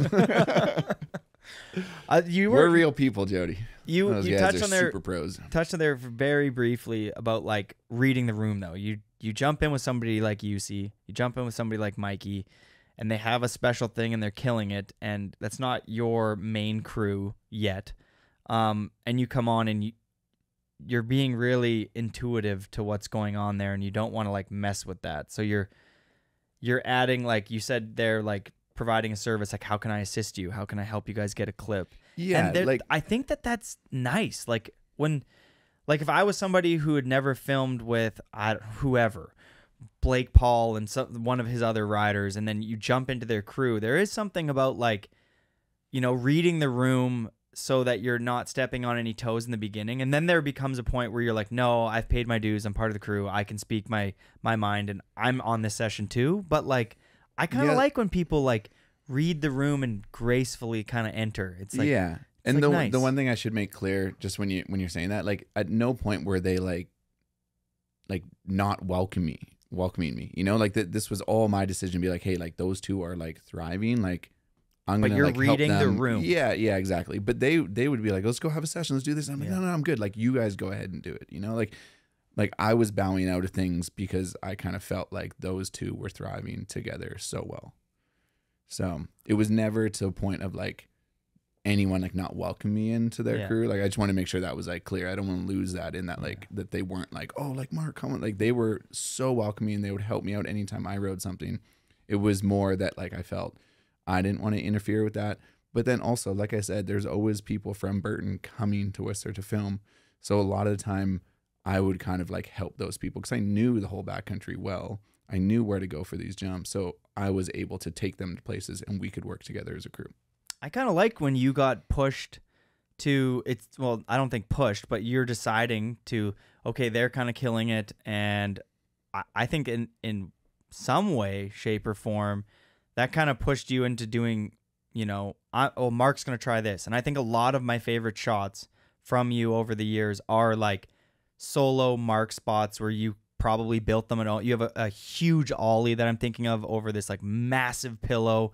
And it's just such a Mark feature. And you have this front three Adam Moran scenic photo that's off of like an 80-foot cliff. Oh, yeah. The half cab with the yellow pants. It's like there's certain clips that nobody else was a part of that session that if you were like hitting the jump with everybody else, I kind of like the Mark standalone shots where you see a feature and ride it yourself are my favorite shots. Thanks. Like I think a lot of that comes from how do I properly word this? I mean, I can put myself in like a fairly competitive space that I think is unhealthy for myself. So anytime I'm like riding a feature or like hitting a jump with somebody else, or even like how we talk about like repeat jumps when you're riding a jump that other people have hit before, I feel like I very quickly can like judge myself compared to other people.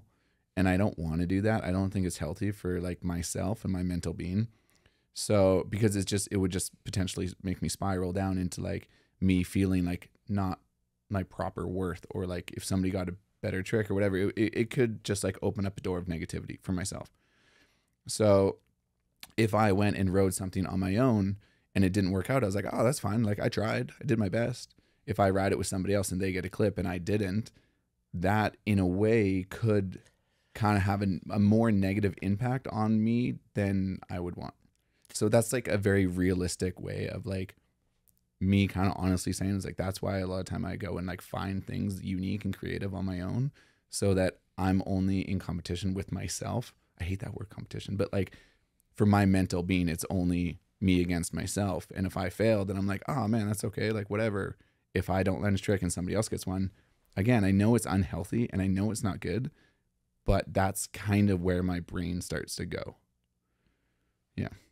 The mental beatdown that one puts upon themselves when you hit a feature with, let's say, a couple people, and everybody that day is going home with a clip, and you're the only one who didn't, and you all hit the same feature. I beat myself to a pulp when I'm in the shower later. I'm like, but it's so hard. It's hard. Don't you find it's hard because it's like, it's not, and I hated that I used that word competition, but it's like, it's not a competition. Like anytime I do ride features with other people, I am so hyped when they get clips because I'm very like everyone I ride with are my friends and I'm very proud and like I want them to achieve their personal best.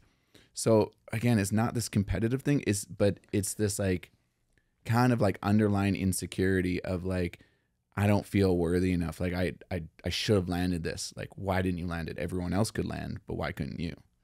So I feel like that's something where I like know I'm pretty sensitive with, or at least I was earlier in my career. So I'd be very proud and happy for everyone else landing tricks. Like don't get me wrong. It's not that I'm like, shit, they're succeeding. You know, it's like, I want them to succeed. But at the same time, it really kind of goes negative on me when I don't land.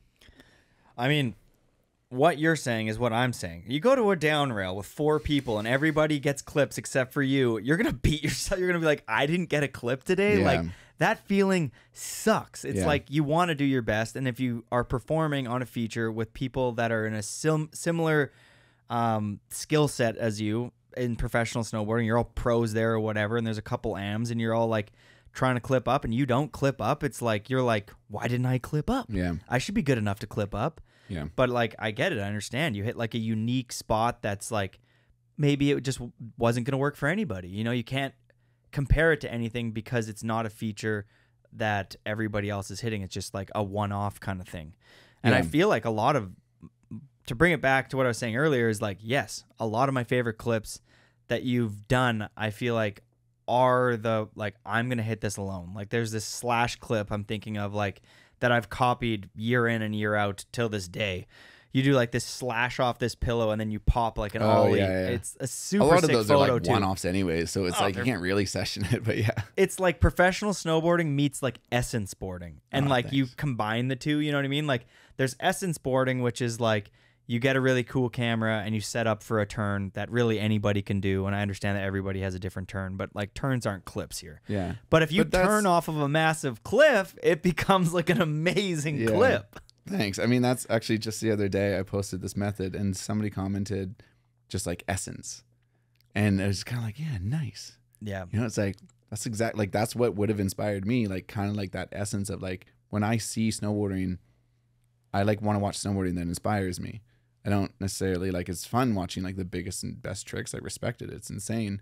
But at the same time, I want to watch something that like, I want to be inspired by and be like, oh, that looked epic. You know, like I want to go do something epic. So it's like, it's cool when you kind of like ride that way and it's acknowledged in that sense. To steer back here with the RV that's fully loaded with so many things that we should talk about because your career is insane. And I feel like we could go on for days here, and we will another time. But what's one session here with UC and Mikey and Mikkel that maybe, or just one of those riders that really stands out to you? Was there a time that maybe with UC or Mikey or all of them or Mikkel that like stands out to you as like something that's a little bit special to Mark? I mean, I could probably name one of each of them. All three of them, I feel like I have a harder time narrowing down, but I'll do them rapid fire, one of each. Rapid fire. Mikkel Bang, again, I hate to go back to this Transworld year, but like when he realized how to snowboard in the backcountry and how to land, because like for the first little while we were filming, he was just falling. Like he couldn't land. He was still a contest guy back then. Like he couldn't really land in the backcountry. And we are like, yeah, it's like a little bit more back foot. And you got to get ready. Like sometimes the snow is like, it kind of like slows you down. So you got to be ready to like push through it. You know, it's like, he's like, oh, you just see him think for a second. He's like, okay. And then we like double him back up. And then he like does switchback rodeo and lands. He's like, oh, okay, like I think I understand it. And then boom, like switchback 9. And you're kind of like, oh shit. He just unlocked a whole new level of Mikkel snowboarding. That was really cool. He's such a smart kid, man. And he's an incredible talent on a snowboard. UC, I would say we hit that ice gap again in that Transworld year together. And it was a sled tow in. So like he was towing me in as I went over it. And then I got my clip and then I towed him in on it afterwards. So that was pretty fun, like sled towing him in. And and I remember one time I went a bit slow and he just made it over. And he's like, oh, like I almost didn't make it. I was like, oh my God, if I went any slower, I would have sent UC into the ice crevasse. What's that movie again? Other Guys or whatever. Like, you killed Derek Jeter, you fucking asshole. Yeah, you shot Derek Jeter. Yeah. That's it. Like, you killed UC Oxen. Yeah. Like, you killed Kenny. And then the next time up, I remember so clearly, like, don't go too slow. So I went faster, but then it's like a track that you do on a snowmobile. So I like hit the brakes and I just started sliding. I almost drove the snowmobile off the cornice drop into there. And I was like, okay, I need to figure this out. Yeah. So that was a scary moment. And then with Renzi, honestly, just anytime. I've learned so much from that guy. Like, especially during the Powder Hounds years, like I was learning nonstop with him. And that was like very far into my career. And I continued to learn stuff from him. Just like not even snowboarding, just how to be as a person and like how to have very like an honest look at things and how to like question. Sometimes you're like, when you see something, you're like, that was sick. And he was like, why was it sick? And you'd be like, oh, you're right. I just kind of watched it and I said that was sick. And I was like, well, it was sick. It was like they had good pop or they landed it really well. It was like he would kind of like not just like let you pass over things sometimes. He would like kind of like question you like, well, why? Like, let me know, like, tell me why. And I'd be like, oh, okay. And you'd actually have to like start thinking about why you felt a certain way. So he's a very smart guy, the boss. Yeah, Mikey's definitely a boss. And yeah, we have another Patreon question here. From Chris Green. Shout outs to all the Patreon members. At this point in my life, you guys are saving my life. Thank you. Supernatural 2013. What was that experience like for you? There was Travis Gigi, Nico, Lucas Dabari, Jake Blauvelt, DCP, and Terrier among that crew. Yeah, what was it like to be at that event? I guess peak imposter syndrome. I guess you could. To bring this full circle. That was incredible. Insane. Honestly, I remember it is absolutely insane, and it's so cool. When we went up to Baldface most recently, they still have the sign up where it's like the dropping order, and I saw my name still there, and I was like, "Fuck, that is awesome." Anyways, no, that was a wild experience. I'll go into detail about that, but I'll tell you like the story about how it came to be beforehand. Was I got back from an early season session wherever we were, and I got back into cell service, and it just had this like missed call and voicemail from Travis Rice. I was like, oh, excuse me. Yeah. And sure enough, I was just like terrified. I was like, I know where this is going. So anyways, he like invited me up. It was insane. Got to spend some time with them. That I think was like one of those like moments where you're invited into like an inner circle of an upper echelon kind of like professional world that I never thought I would be a part of. I mean, I was like probably, I don't even think it was 2013. It would have been earlier. It was like 2011, maybe 2012, something like very early on. And it was wild walking into a room and hanging out with everyone there, talking to you as if you were one of them. You know, like, it's not like, oh, like, hey, kid, nice to meet you. You know, like, keep snowboarding and you'll make it there. It was like you would hang out with them and they would all be like, hey, man, like, sick video part. Like, cool. Like, how you been? What's going on? Like, it was like an eye-to-eye adult conversation instead of this, like, super pro having a conversation with somebody else. Well, you were in the club, like, at that time. Right, but I got to say, I didn't feel like I was in the club. So it was a very, like, I would compare it to, like, you know, when you have like a conversation with, I don't know if you have like siblings or not siblings, like younger relatives or like cousins or whatever, and you can see they're going through their like adolescent stage where they're like, I'm a man now, you know, or they're like having realizations of like, they're like, I'm not a kid anymore. I'm hanging out with adults. It was like one of those for me. Like I kind of like went into it being like, oh my God, like everyone's here. And it was like, oh, I'm like one of them, like, or like, I'm like a part of it. It was cool. And well deserved. You also got like a huge pat on the back. I mean, these. You know what's sick? I'll tell you one memory from this too. Sorry to keep. I'm just like, it's opening up so many memories I want you right to now. go. This is where we want people after to my go. first run, because we were all so nervous, right? Like it was a trip, and they had a live feed from the rider's tent up top, but the live feed was different than like all the other angles. So when I finished my run, I did this like tree tap, and I ended up falling, but I did like one fall and got back up and kept riding on this like tree tap air. And then I got back up to hang out with everyone. They're like, dude, you got hosed, like such a sick run. You stomped it. You did the tree tap and everything. I was kind of like, oh, I don't think they know that I fell. And like, I don't think it made the broadcast when it actually came out. So I was kind of like, oh, I just like shortcutted my way into this like professional snowboard world because they thought I had a full run. But yeah. You also got like a crazy pat on the back.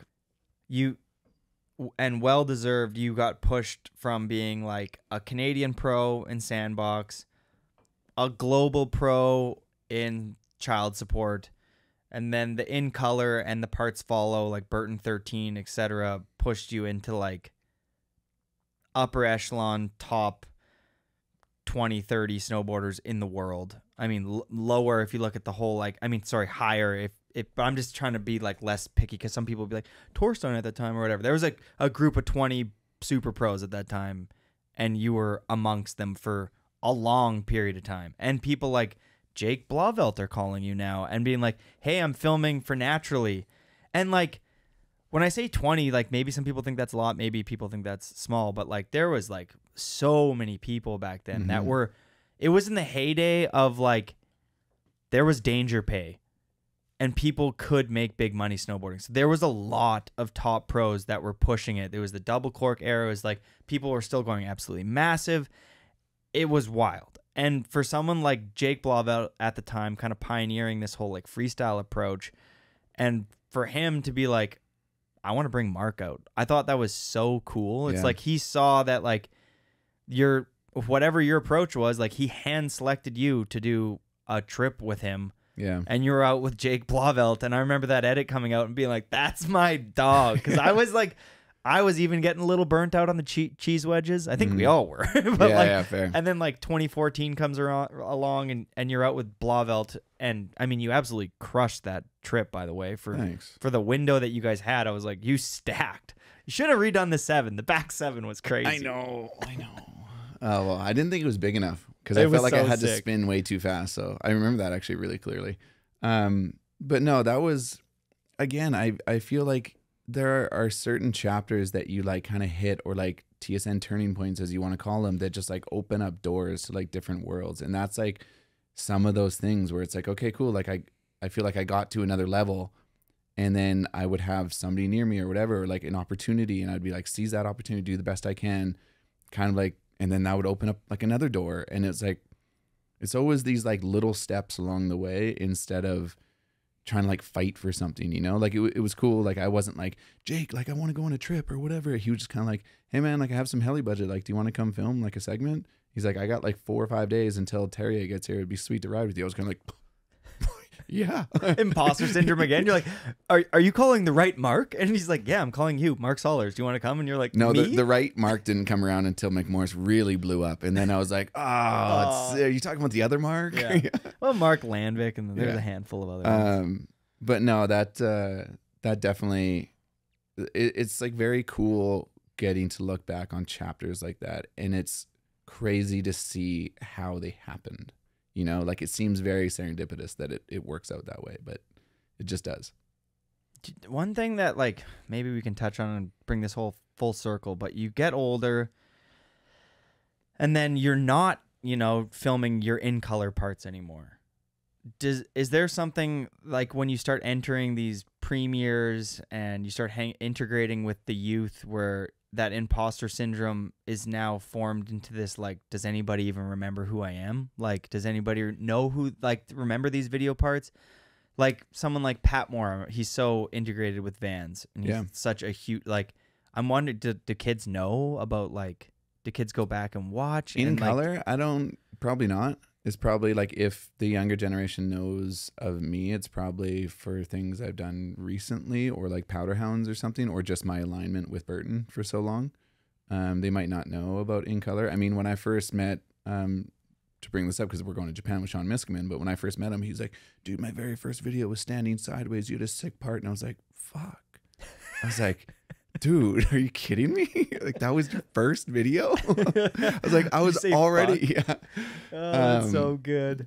But no, it's, I don't know. Like, I really enjoy the direction and things that are kind of happening now. I think I've really come to terms. I think, I don't want to say the word, but that 2020 year and 2021 year really changed a lot of people's perspectives and mine in general, where I kind of just started accepting and like embracing getting older and like still being a snowboarder and like finding other ways to return value within the snowboard community. And, you know, one of the craziest things in our like space within a career, like a snowboard career, is you go from rookie to veteran very fast.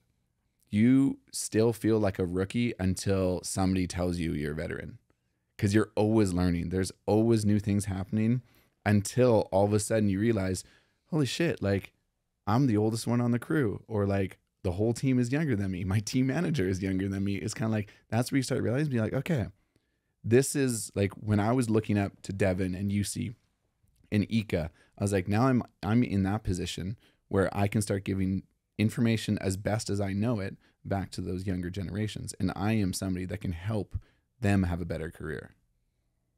I mean, just like your mentors did for you, Sean Johnson, Devin, UC, you were saying Mikey there.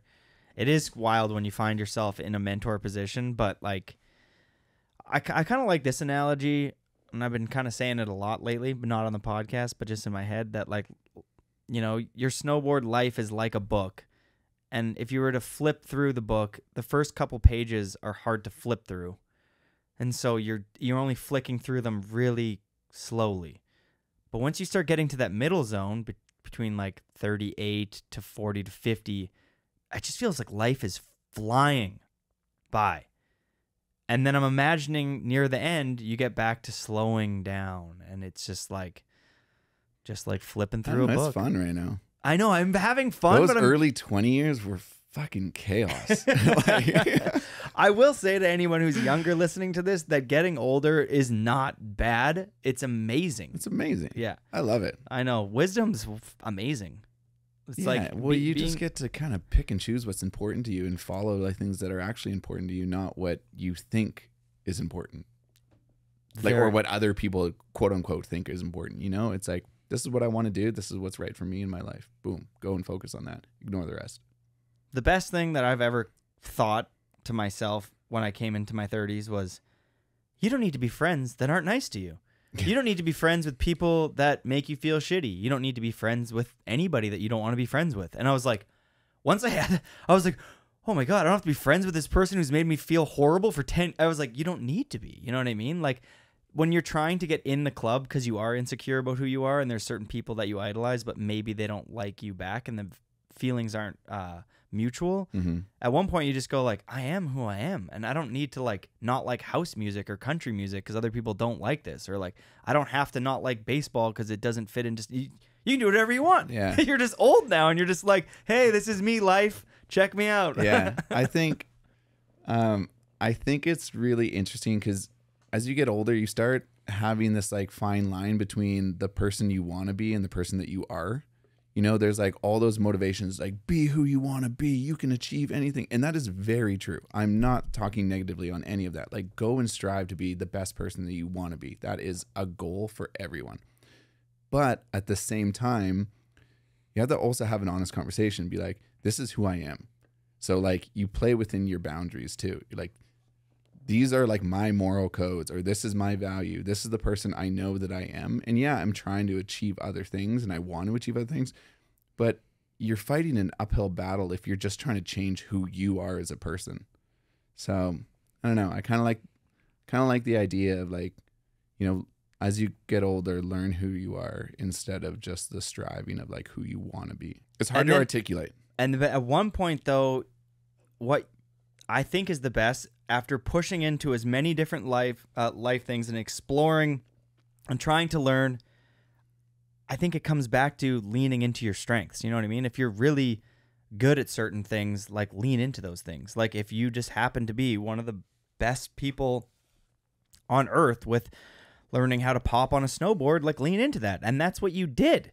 You know, you leaned into like, okay, I don't need to do 1080s and 1260s and double corks, because the bang of double corks and 1260s were kind of during your era. And you leaned in so heavily to like, I'm just going to do a switchback one, pop and tweak, just like I would like to see this in a video part. Like when I see you do like cross court switchback ones, huge cross court like 360s, front 5 mutes, front 9s, I'm like, to me, that's like the textbook definition of timeless snowboarding. It's like you're not overcomplicating it. You're doing simple tricks done properly with pop on a good feature on something new, because I mean, we haven't really touched on this, but like you're definitely a big advocate, and especially living somewhere like Whistler where there's so much redundancy in what we ride here. I feel like you and a small other crew have really helped explore and find new zones here. I love it. And I mean, like now being like older and, you know, flipping through those pages, it just happened really quick. And I've always kind of told everybody like, I'm a beginner sledder, I'm a new backcountry rider. And then I just blinked and I'm like, oh, I'm one of the older guys now. And I'm like, I need to explore. I need to like come up with my own zones. I need to come up with my own concept for snowboarding, because I've been trying to do it so much like everybody else. And when I look at when, you know, you're doing those days with UC and Mikey, and you're starting to, without even probably recognizing it at the time, you start leaning into your strengths, I think. And your strength was like pop, going big, doing basic tricks, doing them properly. And then you also intertwine that with this whole new chapter of yourself, which was like exploring. And I know that there would be multiple days when Abby would be really low, where you'd just go out with a saw by yourself and be like, I'm going to see if I can get into this zone. I would never go by myself, but you're right, I would. Like on storm days, and like I'd be like, all right, cool. Like we're going to go walk with snowshoes in the forest and like make a path through here and just like find new areas to spend our time. And like, I don't know. I love it, man. Like finding something new that no one's ridden before and getting a clip on it. And then like when you share your part, people are like, where is that? You're kind of like, oh man, if only I told you. No, it kind of like keeps things fresh again. Like always looking what's around the corner. Like what else could there be? Cause like, I kind of like to say, well, I don't like to say it, but like November is almost like the most fun month because you have all the anticipation of like the winter that's about to come. And you don't know what's going to happen, but you have all these ideas and you're looking on Google Earth and you're like, fuck, this might happen. The shots you could get, the riding you could do, the snow you can find. But it's like all that anticipation without the like potential letdown of it not snowing, you know, like without dealing with the stress of it being January right now and we're looking for snow, you know, like November is those fun months where you just get to like dream about like what could be this winter. That's why we have to turn the page. If the winter craps out, we bring back the infamous Mark Sollors steel border. Oh, God. You were big in the steel here. That's the whole ATV, all-terrain vehicle. And you were riding a lot of steel. And in fact, myself, Derek Malinsky, Nate Laverty, and ECS, the photographer, I think were on your last rail trip when you broke your collarbone. Was that your last rail trip? And was that injury like, I'm done? That was my last one, yeah. When I broke the collarbone and I missed out on an entire winter, or at least like a entire backcountry season, I was kind of like, you know what? And like I was already kind of like, I love riding rails and like the steel and everything, but I didn't feel like I could keep up in this like professional world. Cause like I was getting older and stiffer and I was just doing like basic tricks and I felt like the world was getting tech or like bigger features and I don't want to do like breezy shit. So I was like, okay, like I think I'm just going to spend my time in the backcountry and just ride powder and enjoy it. Like I had a great span on the steel. So I feel like now can turn the chapter to spending time in the backcountry. I've heard a lot of the greats, Scott Brown, Lane Treater, Demo, E-Man, like so many people that here in our community of Whistler like speak and elsewhere, but those riders in particular, especially Lane, talk about how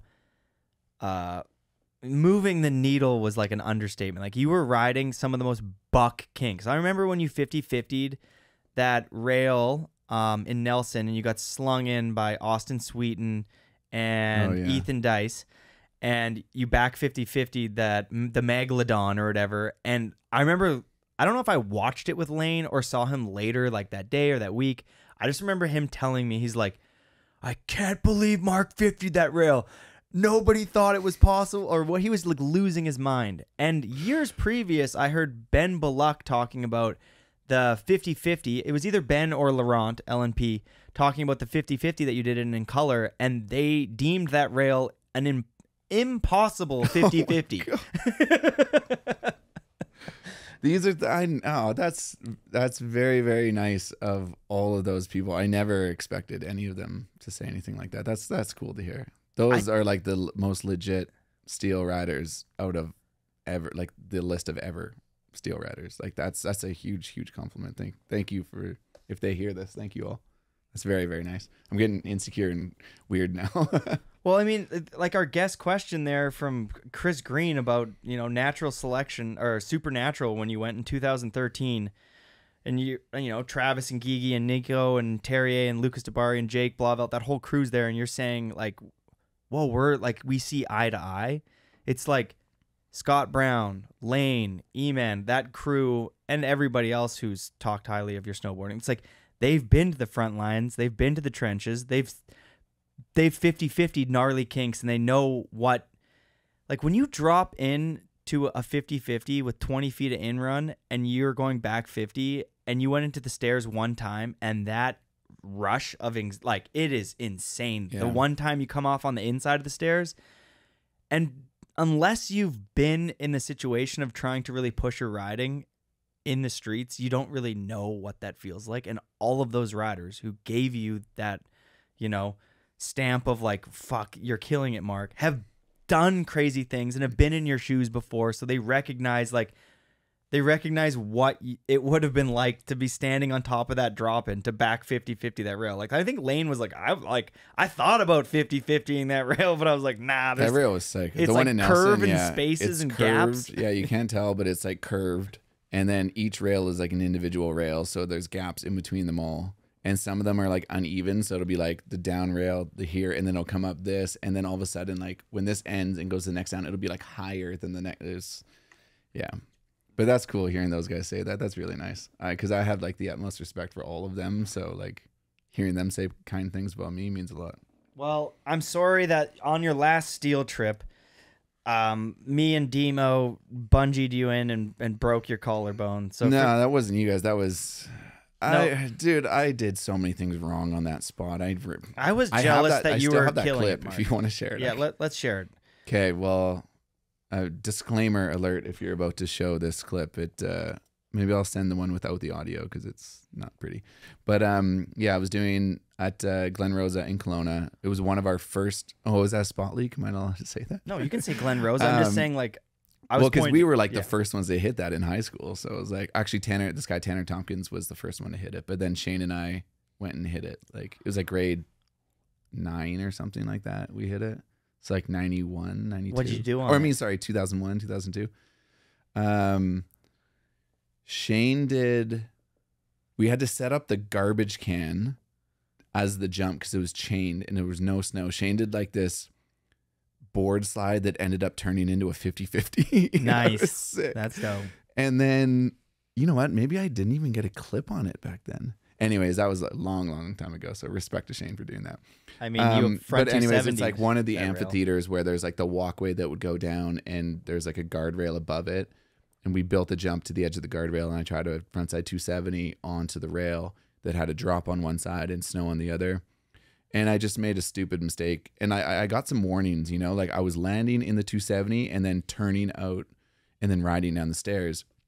So the one time my line was good where I landed perfect for the 270, I immediately kept turning, which then hooked my back edge. And then I flew to concrete and there was maybe like 4 inches of snow. So it was pretty much like straight to concrete. Knew it right away. We were like, all right, drive me to Kelowna General Hospital. Yeah, that sucked. I just remember that being a bad. I remember the trip getting awkward after. We were like all in the room. Actually, we watched Titanic that night. I don't know why I remember that, but I just remember Evan, me, and Derek and Nate just like in the room, and we're just like it's quiet, and we're all like, because it sucks when someone gets injured on the trip, and it also sucks when you're just in a motel room and wherever we were with not that much snow and you're watching Titanic and one of your main stars gets injured and we're all like, how are we gonna get home? Like, I don't remember what happened. No, you guys took my truck home. Oh, that's what it was. And then because it was in Kelowna where my parents still lived, I remember actually calling them, be like, hey, like good news, bad news. I'm gonna spend a couple days with you. And my mom's like, oh, that's so awesome, that's exciting. I was like, bad news is I broke my collarbone, so I'm at General Hospital. Can you come pick me up? And she's like, okay, well, we have like a yoga class, so I'm going to do that first, and then we'll come and get you. And I just remembered being like, oh yeah, I'm not a little kid anymore. They're not just going to come running at me. Yeah, I was like, they're going to finish their thing and then come. You're like, but I'm really sad and I'm in the hospital. Yeah, it was fine, Mom. but it like made sense. I was like sitting in emergency with like a broken collarbone for 2 hours, just like waiting and being like, okay, eventually they're going to come. Well, I mean, for that injury and because me and Derek slung you in, we have a Scandinav bath pass. One of our sponsors for the show. Have you been before? 100%. It's my favorite place to go in town. I actually totally forgot because I've been obviously listening to all your episodes because I am a Patreon. Love supporting you, Jody. I forgot until right now that you've been giving your guests Scandinav passes. Yeah, what a come up. I'm going straight there as soon as we get back from Japan. I love that place. I actually just went a couple days ago. I mean, relax, silence, digital detox. If you're in Whistler, check them out, Scandinav Spa. It's incredible, especially if you're overcoming injuries or you're just stressed out because, I mean, life is wild. It's wild for all of us. So enjoy that bath pass, and we should probably go together. Thank you very much. It's a great time, even though we can't talk. Yeah. You wouldn't talk anyway because you follow the rules in life, and I probably would be like, Mark, and then I was doing a front 3, and then you're like, shut up. I don't know this guy. How long? I'm excited. Thank you, Scandinav Spa, and thank you for supporting our community. Yeah, thank you to the Scandinav Spa. How long you been on Burton for? 20 years now? 30? 20 years for contracts. And then I was on the sales rep for 3 years prior to that. So yeah, 23, 24 years, somewhere in that realm. That's a long time. And I would say that when you're on a brand like Burton, that's a snowboard brand that's got like a family vibe, that once you're kind of in, you're in.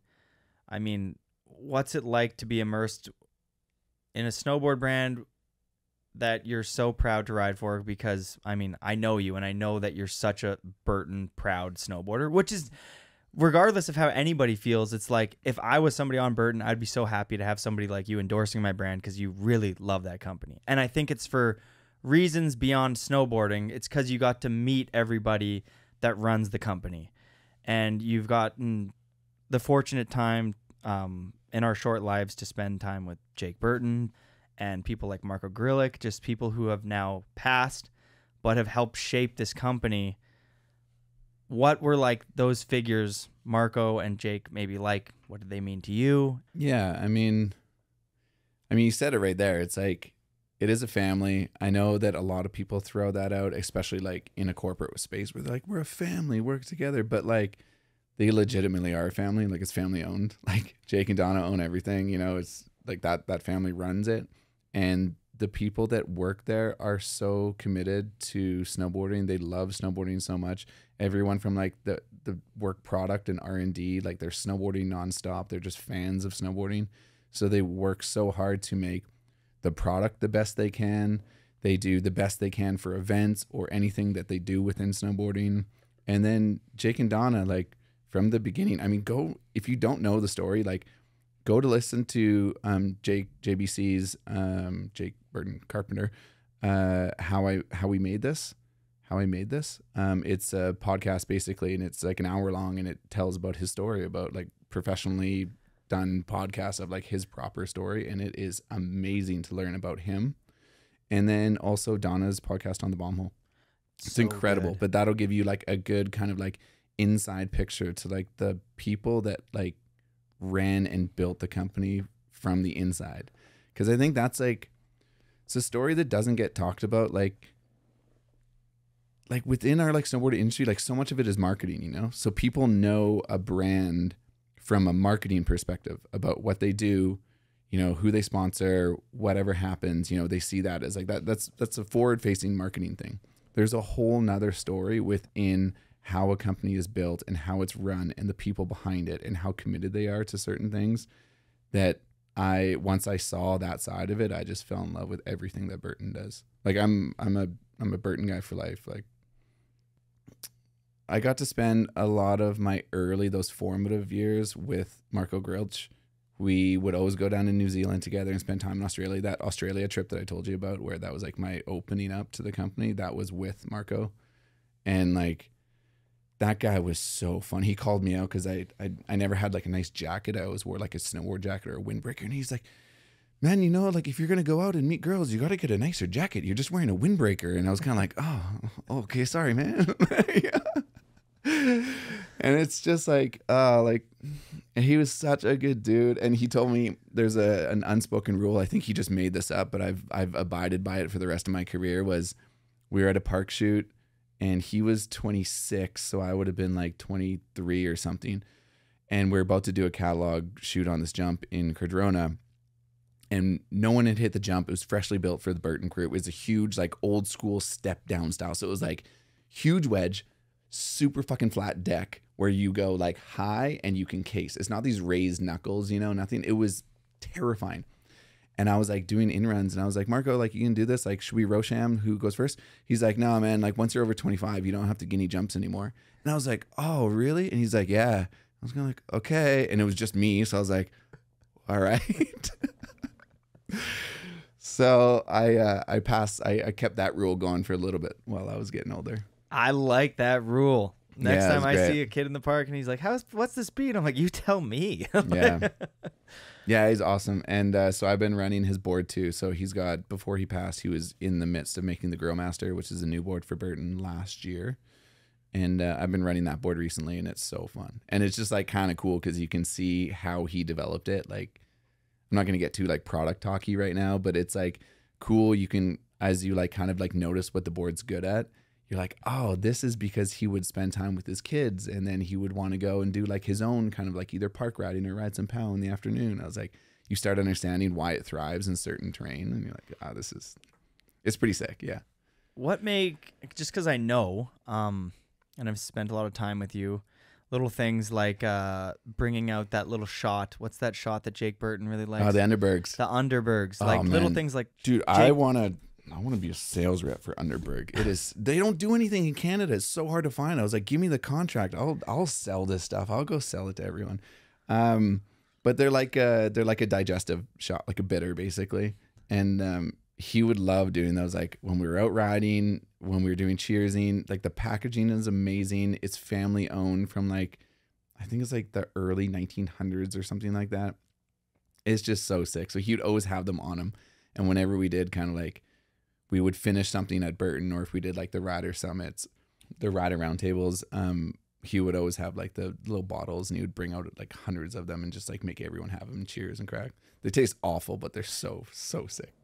that's something I've always wanted to do in my short life, was meet Jake Burton. It was kind of like on my bucket list, and I never got to. Fuck, he is awesome, dude. I knew him in like a very fun stage of Jake's life, you know, kind of his like, I'm going to enjoy time snowboarding. You know, it was past the grind. Like they fucking worked their ass off through the 80s and through like the blow up 90s. Like they grinded it out to make it happen. So I knew Jake from those like 2009, I think, is when I first met him. Actually, I first met him in like 2005 when I was like just a shop sales rep. I helped them set up the winter sales meeting that they had in Whistler at the time. So I got to meet him once there. And I was like stacking boards for their like company meeting and stuff. And Jeremy Jones, actually, he wouldn't remember this at all. He gave me his like old board bag because he got a new one. He's like, you want this? And I was like, yeah. Because like at the time I was just with Martino, sales rep. We got like one snowboard a year. So I was like, oh my God, I got Jeremy's camouflage board bag. Yeah, but getting Jeremy's camouflage board bag when you're that age is like winning the lottery. Yeah, You're like, this cool. is incredible. It was cool.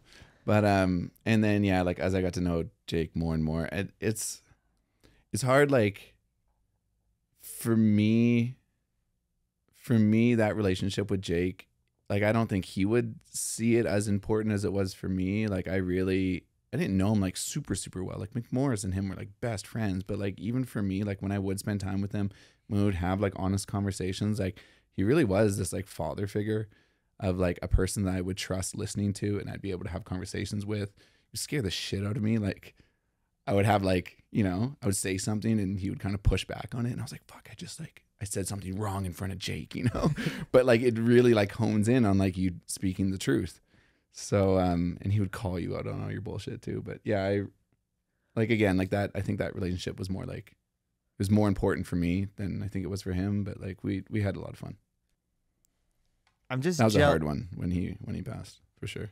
Yeah, for the whole company, for the whole snowboarding, it's just like we would never know what snowboarding would look like without Jake Burton. I mean, I loved hearing Donna on the bomb hole talk about how Craig was pushing back at Jake and Donna at the time, being like, you need to let the riders give more input. And then it seems like ever since they've done this riders roundtable thing. Dude, ever since Donna's bomb hole is amazing. They'll be the first Listen ones that, to by the admit way. it. They're like, as soon as we started listening to the riders, everything took off for them. They were just like, they will be the first, or Jake would have been the like first one to say it. He'd be like 100%. Like as soon as we started listening to Craig, things started taking off. We've been listening to the riders ever since. And I have a great voice there. You know, like I work with product teams now, like nonstop. Like we prototype so many different things. Half of them don't work, half of them work, and they go into the line, and I'm just like, it's cool, man. It's great that like, it's a really, really fun company to work with. Maybe we can touch on that. It's kind of like a new chapter for you. I mean, yes, still an incredible, passionate, loving powderhound snowboarder. Can't wait to go film in Japan. But you started a YouTube channel recently, deep diving into all sorts of things, whether it's a park jump or like how things work or don't work in the backcountry, or just like R&D on specific Burton products and stuff like that, as well as you're doing lots with Chill and you have a golf tournament. So like, what's this whole new chapter for Mark? Great question, Jody. I think a lot of it spurred from my like excitement that Burden is like so willing to listen to like any kind of feedback that we have or any crazy ideas out there that can hopefully improve snowboarding. Like the rounds that we go through from like, they're like, you don't have to tell us how it works, but tell us what you want to feel, you know, and we'll go through there, and then we'll get these like crazy weird looking bindings or whatever. And they're like, don't look at it, don't imagine it, but like, how does it feel when you ride? And I'd be like, well, like no one would buy that. They're like, no, don't look at it. Just like, how does it feel? And then we go through and I'm like, hey, this is riding really well. This is doing a little different. And then it slowly chips away at like narrowing it down to a product that is like friendly on the eyes, people want to buy, but then it also, like the main point of it is that it rides better than it did before. So that's kind of what kickstarted my like motivation in like working with product teams. It started with boards. Now I'm pretty heavy on with step on and like improving step on boots and step on bindings. And then the YouTube thing kind of came naturally because like I have been working with product teams. I have been doing these rider roundtables with Jake and the whole team since 2010, 2010, I think was my first one. And who better to speak about product and why it's built a certain way and why things run is because I've been working with the teams that design it for the past like 14 years. So for me to share that information on YouTube is, in my eyes, has more weight and more reason and has more value than somebody that just posts a lot and shares what they think when they get sent a free binding. And they're like, this binding's great. It's cool. This is how you step onto it. Okay, great. And I'm like, but like, you don't have the experience. How do people trust what you're saying? You're just like, they can go get the bindings and then maybe feel the exact same, but it's like, there's no weight behind the words that they're saying. And I'm hoping that I can kind of deliver those messages with the weight and experience that I have in snowboarding.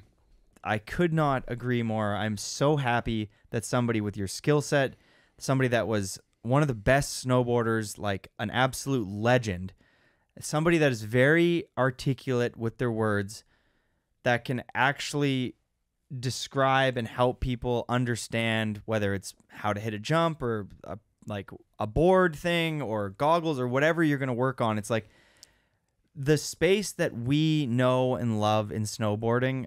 I would generally say this is a little crazy, but I'm going to say it. We're under attack.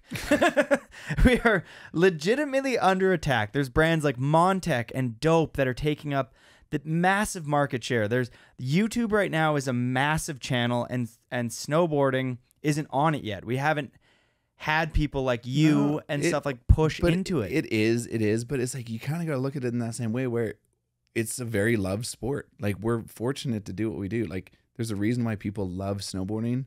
So anyone that goes out and loves snowboarding wants to continue to share that. So I feel like they're all doing it, or there's a lot of like, I don't want to say inexperience, but like there's mediocrity. Yeah, it's just like subpar mediocrity. I'm not for it. I mean, it's fine. I'm hoping. I'm not like good with digital marketing. I did take like a proper certificate to like learn what I can with digital marketing, but I'm not good at that kind of stuff. So I'm hoping that it'll just naturally, I'll be able to figure it out. But it comes with time. I mean, when I posted 3 months ago, that first YouTube video, I had like 0 subscribers, and I was like, upload. I was like, fuck, I hope 40 people watch this. Totally. I mean, subscribe to Mark's YouTube channel, especially if you love Burton stuff, but he also is posting a bunch of other stuff on there. But it almost seems like there's too many people with 1 to 2 years of experience snowboarding being the face of snowboarding now on YouTube. And it's like, that's fine. I get that you love snowboarding. I'm just saying that there should be a bit more pushback from our side, just so things are represented right, that things can be articulated properly. It's cool to see because you're very much a part of like core and community. Like the snowboard community is a fragile thing, and you are like at the hub of it. Like you're very much not trying to gatekeep. So it's great. No, but you're trying to want protect everyone it. To come in. Yeah, but you're trying to protect it as well, so it doesn't get like diluted. I don't want to get any more diluted because I just feel like.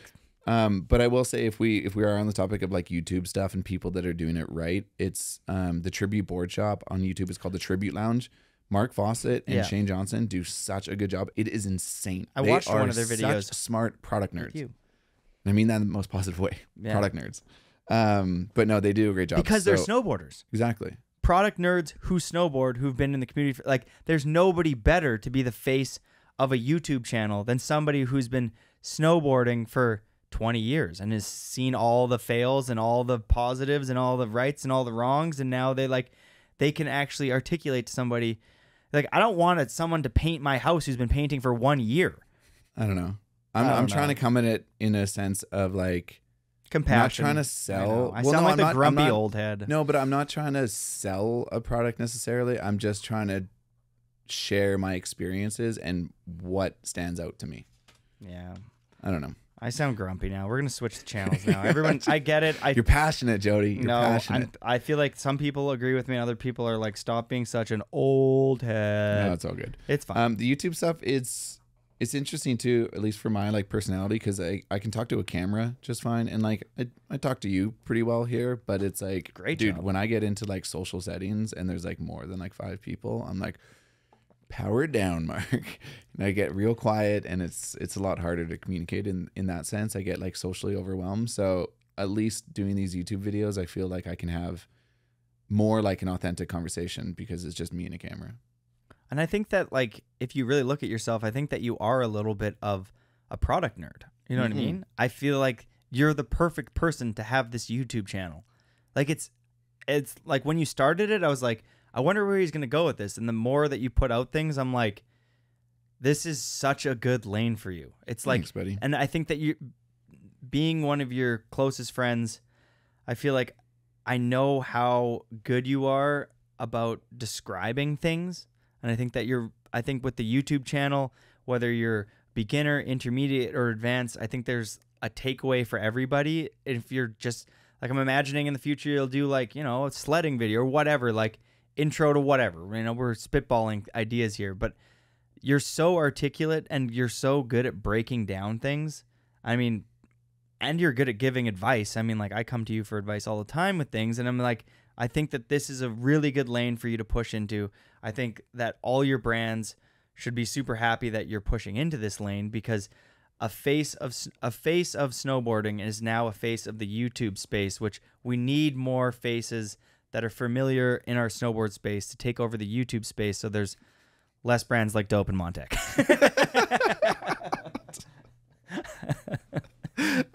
Oh my God. I was like, land the plane, Jody. Land you got the this. plane. Just bring it Did around. I bring it around? You brought it around. Woo. It got pretty steep at the end there, but then you landed it perfectly. Yeah, I know. I almost went, I'm not even going to say. I enjoy your rants, Jody. Thank you. Somebody's got to have them. I got fired up at the end there. Okay, maybe we'll end this on, before we get to 10 questions, we are going to, oh shit, we got to speed this up. In your eyes, you're good? Yeah. We're not stressing? No. Okay, nice. Okay, in your eyes, what makes someone a professional snowboarder in 2024? Ooh. I would say acknowledgement from our community. I don't think it comes down to pay anymore. It used to be like, you got to have a name on your board or this or whatever. I think, and I know that's like a very like hard target to have, but I think acknowledgement within a core community will justify somebody's like status as a professional. Yeah. If we go back to what we were saying earlier twice now, the supernatural thing, and being able to be like there with Gigi and Nicholas and Lucas DeBari and Terrier, and being able to look at everybody like, I'm part of this club, and they're giving you the nod. Like, if you're getting the nod from, you know, Cicerelli's out there with Renzi and Renzi's giving you the nod, it's like, you're in the club. Yeah. You know what I mean? And to me, there's nothing better than your peers giving you the nod, especially when it's kind of deserved. It's like one of the best feelings ever. It's like, you know, for me, I was riding on DC, and it's like with people like Ika and Devin, you get a nod from one of those people, or Bittner or whatever at the time. It's like, that means the world, and it should mean the world, because those are your mentors. Those are the people that have shaped snowboarding. It's like one of the most special feelings in the world is one of your peers giving you like, hey, Mark, that was a sick video part. It actually means something. Yeah. Yeah. Agreed. Wicked. Glad we landed that plane. 2 for 2. Got lost in the fog. Sorry, I tried to keep it like a short answer. Was that one of your rapid fire 10 questions, or do you want me to elaborate on that a little bit? No, you don't need to elaborate. Because I can if you want, but No, I think that you landed that plane. You're great at landing the plane. Anybody who listens to this podcast knows that every once in a while I go up in the sky and my plane crashes into the ocean. All right, we got 10. It doesn't crash. It just stays up a little bit longer than it's supposed to, and then it comes down. Nice. I'm a late lander. I give people. You just I'm showing enjoy your everybody the time view. up there. Yeah. Well, I get lost in the brain. I've had multiple concussions here. Come on, give me a break. Okay, we got 10 questions here, brought to you by Baldface. Nice, great sponsor again. Yeah, totally. Baldface. If you've never been, it's a magical resort up in the mountains, put together by some of the greatest humans ever: Jeff Princiero, Craig Kelly, Buff, who's one of the best guides ever, Estelle, and very now. welcoming terrain too. Like you'll have fun there if you're a professional or like extremely good, but you'll have fun and a great time if you are just like intermediate and fairly like you love snowboarding. And it's the best food in the world and the best powder, and we highly recommend booking your trip today. If you can get in. I mean, go to baldface.com for more information. That's actually true, because we during the golf tournament, we have that as one of our prizes, and they always say, they're like, as soon as you find out who the prize is, they need to call us to book their day, or else we're going to fill up. And I was like, okay. And that's in like end of July. I mean, I'm glad that place is booking up. That place is a snowboard heaven. All right. One piece of life advice for the youth. Oh man. Don't overthink things. That's a good one. Landed that plane very well. Great job. I want to keep going to elaborate on it, but I feel like I might overthink it. You might get lost in the sky. Exactly. It's called a Jody now. Yeah. All right. Number 2, career highlight. Oh my God, that's hard. I don't know if this, do you want it to be like directly snowboarding based, or can it just be like as part of my career? I want you to answer this question from, your heart. Okay. Then I'm going to answer, because this is like, it's the proudest I've ever been in my entire life. And it wasn't necessarily like a trick or anything like that. It was this past summer. We had the Very Chill Golf Tournament, which is the golf tournament that I host up here in Whistler for the Chill Foundation. And it was a huge success. We sold out. We were at the Fairmont. The staff and everyone that was a part of the community was amazing. Everyone that came out and participated was amazing. We raised $63,000 for the youth. We were able to open up another expedition adventure for the youth to come up to Whistler because of that money. So we ran 2 programs from Vancouver up to Whistler, and then 1 at Seymour. So that alone was like one of the proudest I've ever been. Monster was the title sponsor for that event. They decided to throw a party on the Friday night, like the golf tournament happened on Thursday. And then they did like a party in town at Garf's on the Friday night. And they flew in my brother to DJ that party. And it was like the busiest, craziest vibe I've ever had in Garf's. I mean, to like the old days when it used to be like back bar kind of crazy, but like standing up there like next to my brother DJing and like places going crazy. Like one of the Monster guys DJing, he's like, this is the best music that Garf's has ever heard. And I was just kind of like, I don't know, it's just like overloading of like 48 hours of like the golf tournament going perfectly, getting to watch my brother play, and like my career and like partnership with Monster led to this point where we could bring in my brother to throw a party in front of my community and have like this family event going on. Plus like my parents came to the golf tournament, so they were there and my brother was there, and it was just like I'm like feeling like very proud just talking about it right now. But that like 48 hours is like a crash of like my brother's career and what he's done and everything he's overcome to being able to play in front of like my sponsor and my career where everything is led up to, and then getting like almost that nod, same thing you were talking about from Monster, being like, your brother's fucking crushing it. Like, this is one of the best parties we've had in a long time kind of thing. Like, is like the nod of like, we've both lived, like we live such unconventional lives. Like he's a fucking music producer and DJ. I'm a snowboarder. Like imagine your mom like raising these kids and like 2 of them are just like, I want to be a professional snowboarder. I'm going to be a DJ. She's like, what the fuck are these kids doing? You know? But I don't know that. Yeah. I'm still so incredibly proud and so like thankful that like everyone from Whistler came together for such a good event. And then we had like getting to see my brother do that. And yeah, it was, like I said, if I don't do anything for the rest of my life, I'm more than happy. That was a hammer of a career highlight. And I was there for those 2 days. I didn't know where you were going to take that, but wow. That was a special one, even for me to witness as your friend. The last night, actually, when Carson finished DJing, you and I walked him to his car, and he was going to, I think, Europe. The shuttle or Chicago picking him or up. something. He was going straight to the airport. They were driving him down, and then he was going to Chicago for like another DJ show or something. The entire snowboard community was there, and the entire snowboard community wasn't just like, oh, there's a DJ playing. The entire snowboard community was like vibing and being like, this is one of the funnest nights. But they're out. also like, that's Mark's brother. Yeah, it was totally. one of those like, and him and I have such a great relationship. Like, I'm so thankful that I have him in my life. Like that's something that I'm so fortunate with the people that are around me that help me with the life that I have. Anyways, yeah, sorry that got heavy real quick, but yeah, that's if that counts as career, that's a highlight that I'll never forget. That's a great career highlight. Hopefully we can do it all again. Golf tournament's happening July 25th up here in Whistler, and I think he's going to come play the next night as well. So anyone listening, come on down. July 25th, everybody. Golf tournament in Whistler. The Sollors Chill Foundation golf tournament. Always incredible. And Airtime even has a hole. That is true. Come check it out. Dara Reed McLean worked there. Does she have a job yet, Jody? Here? Yeah. She put my... I gave her some merch to sell over Christmas. She's doing pretty good, Jody. You can't just keep going on forever. You're going to have to give her a job. Yeah, you're right. I got to give her a job. Dara, you're hired. What makes somebody stand out to you these days? Snowboard-wise. Snowboard-wise? The basics of how they ride, like what their foundation is. I keep preaching that. Like I got asked this question recently, and they're like, what would you give advice to as far as like somebody like wanting to progress? And I'm like, spend more time on the basics and the foundation, and then everything that you want to learn after that will come easier. Because it all starts with like controlling your board, controlling your edge, controlling your body.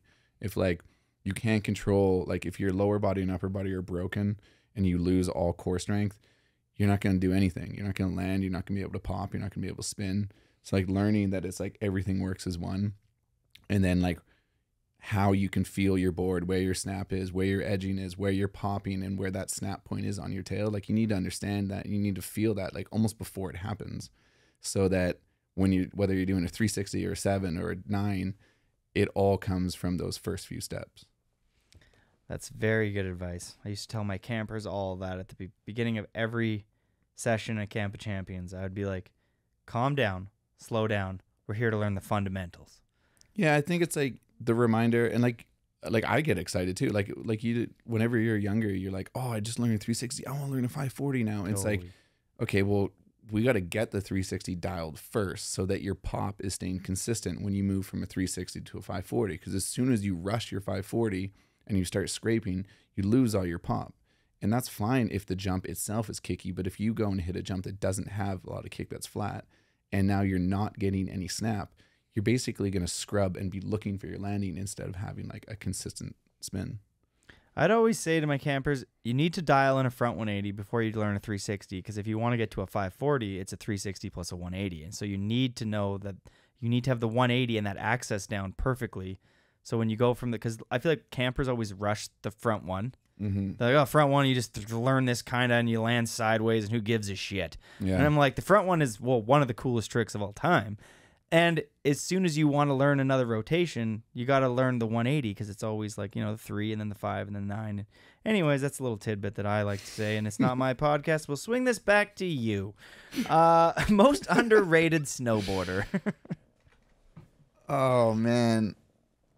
I feel like I had answers for these like not too long ago, and now they're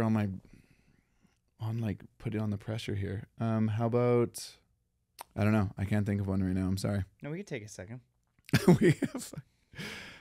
Everyone in Whistler says Bryn, but Bryn is not underrated. Everyone knows he's incredibly good. He's just undervalued. Like people are not giving him what he needs, but he's also got to do some work himself because he is the best boarder. But yeah, things will line up for him soon. Favorite clip you've ever filmed? I hate to say it. I keep coming back to this Nollie 360 over the bench. No, really? It's not my favorite clip ever, but like it was just so different and so like not me that I'm just like, it was cool. I would say like favorite is probably something along the lines of like the cab 5 over the ice gap. God, I don't know. I like your cross court front 3 and switchback 1. Ooh, that was a nice one. Those are beautiful shots. The switchback one was terrifying. Yeah, because it was just like it was from the track of the front 3, so it was all just like bumpy, and I was riding in switch, and I was like, oh, I'm gonna catch my toe edge, and then I just like went off, and I was like falling for so long. Yeah, you were falling for a long time. Yeah. Also, I think it was that same year, the front 7 tail I really like because that was so sketchy. There was like a rock in the landing that year. Nice, I like that. Who has your favorite style Devin Walsh currently? For powder riding, not currently, but for powder riding, just riding is Craig Kelly. Devin Walsh was pivotal for my youth, and right now I would say, I think Mikkel.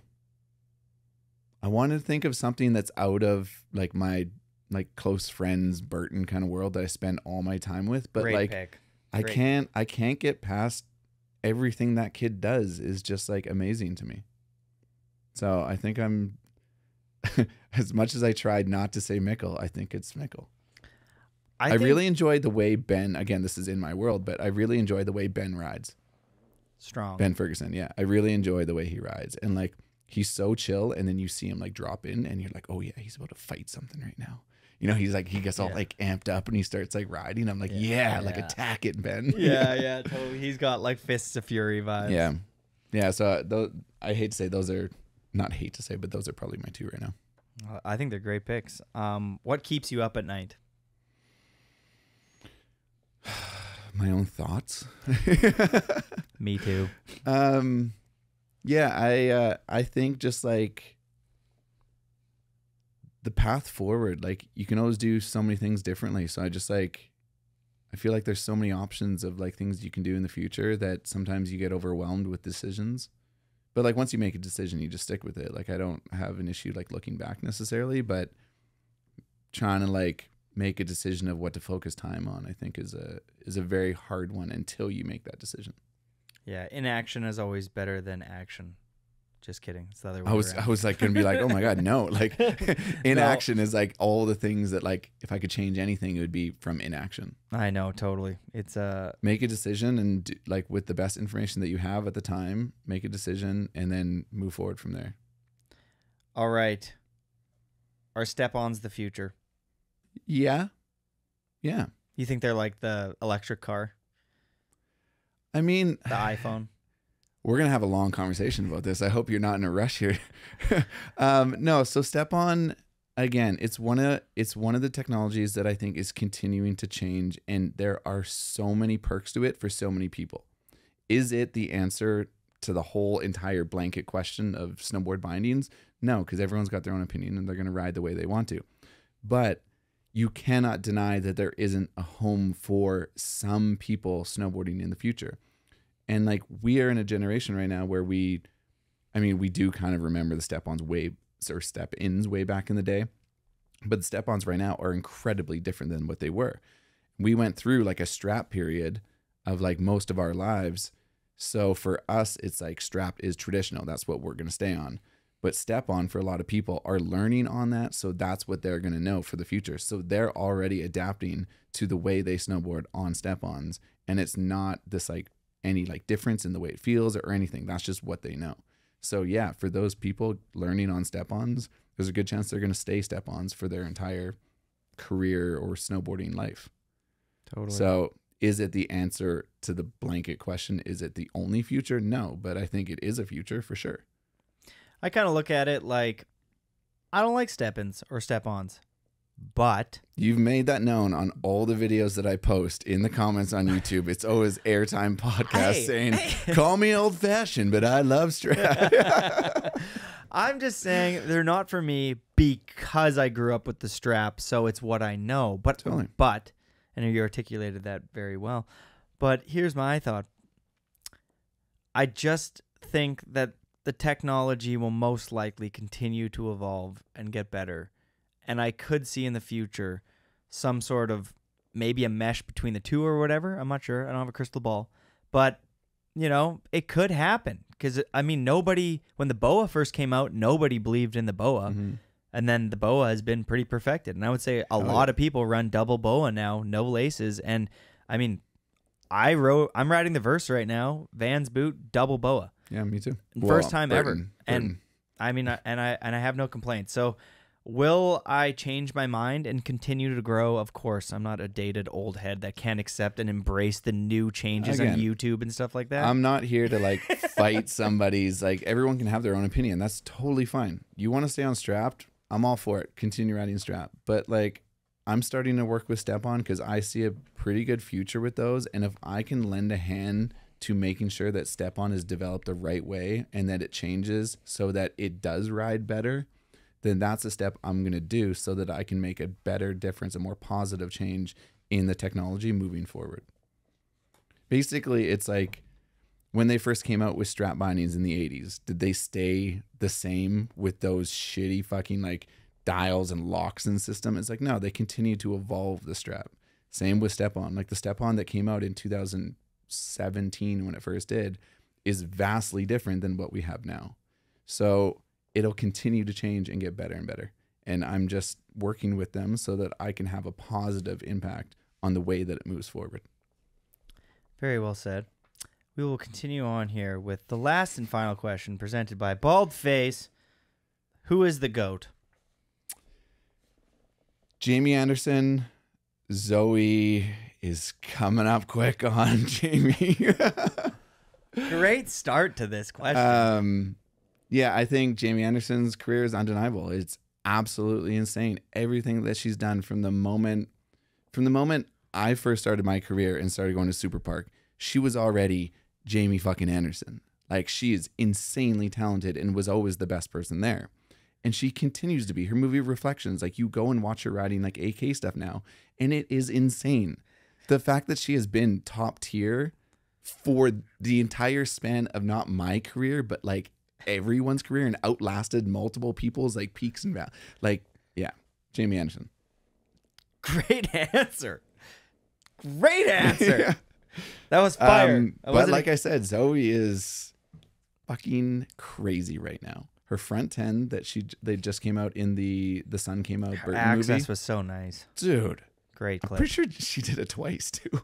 Oh, that's annoying. I think she did it and I was like, I think I can do it better. I'm going to go do it again. She's on some Kuzik shit. Yeah. I was like, I'm going to film this again. All right, Mark, thank you for joining us on the podcast. Thank you for being a Patreon member. Remember to hug yourself every night because you're an absolute legend and you're one of the greats. Thank you for inspiring so many people to snowboard with pop and style and grab their boards properly and go out there and ride powder. But more so now, you're just helping inspire a whole new generation through your YouTube channel, through things like the Chill program, and your video parts that are going to continue to come out. And we just thank you for all that you've given to snowboarding and you continue to give. And I'm grateful to be one of your close friends. And I mean, I wouldn't be here today. This podcast would not exist without you going to bat for me over the last, since I've moved to Whistler. You've taken me under your wing. The Monster Energy sponsorship that I have only probably came to fruition just through like what you've always just had me in your corner. And as much as you might have had imposter syndrome, but so did I. And you helped me overcome that. And just thanks for everything and all the support over the years. And thanks for everything, Mark. I'm a big fan on and off the board. And thanks for coming on the show. Thanks, buddy. And you know what? We will end this with one inside joke because you know what that reminded me of? What? Circle of Truth. So, wow. Circle of Truth. Yeah, that one's for Phil and Jeeves. Oh, yeah. Oh, yeah. Okay, buddy. I love you. Thank you so much for having me. Yeah, this shout has been out. Awesome. Any closing remarks or any last thoughts before I hit this red button? Probably, but I'm going to try not to overthink it and hope that I thanked a lot of the people that have, helped me have the life that I have right now. I hope I spoke properly about them perfectly today. Thank you to Burton, Boa, Monster, and... Oh, yeah. Thank you. Thanks so much, Jody. Burton I'm Snowboards. Kidding. You've gone through Boa it. Fit System, Monster Energy, and Anon Optics. Yeah, we went through all of it. Thanks to everybody who supports Mark and continue to do so because he's a legend. We're out of here. We're off to Japan. Have a great life, everybody. See you later. Thanks, buddy.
Three, two. Oh my God. Yeah, what's up? Hello, ladies and gentlemen. Welcome back to the program. The Airtime Podcast is presented by Van Shoes since 1966. There's nothing fake about it. Have something to believe in and be yourself. You know what I'm saying?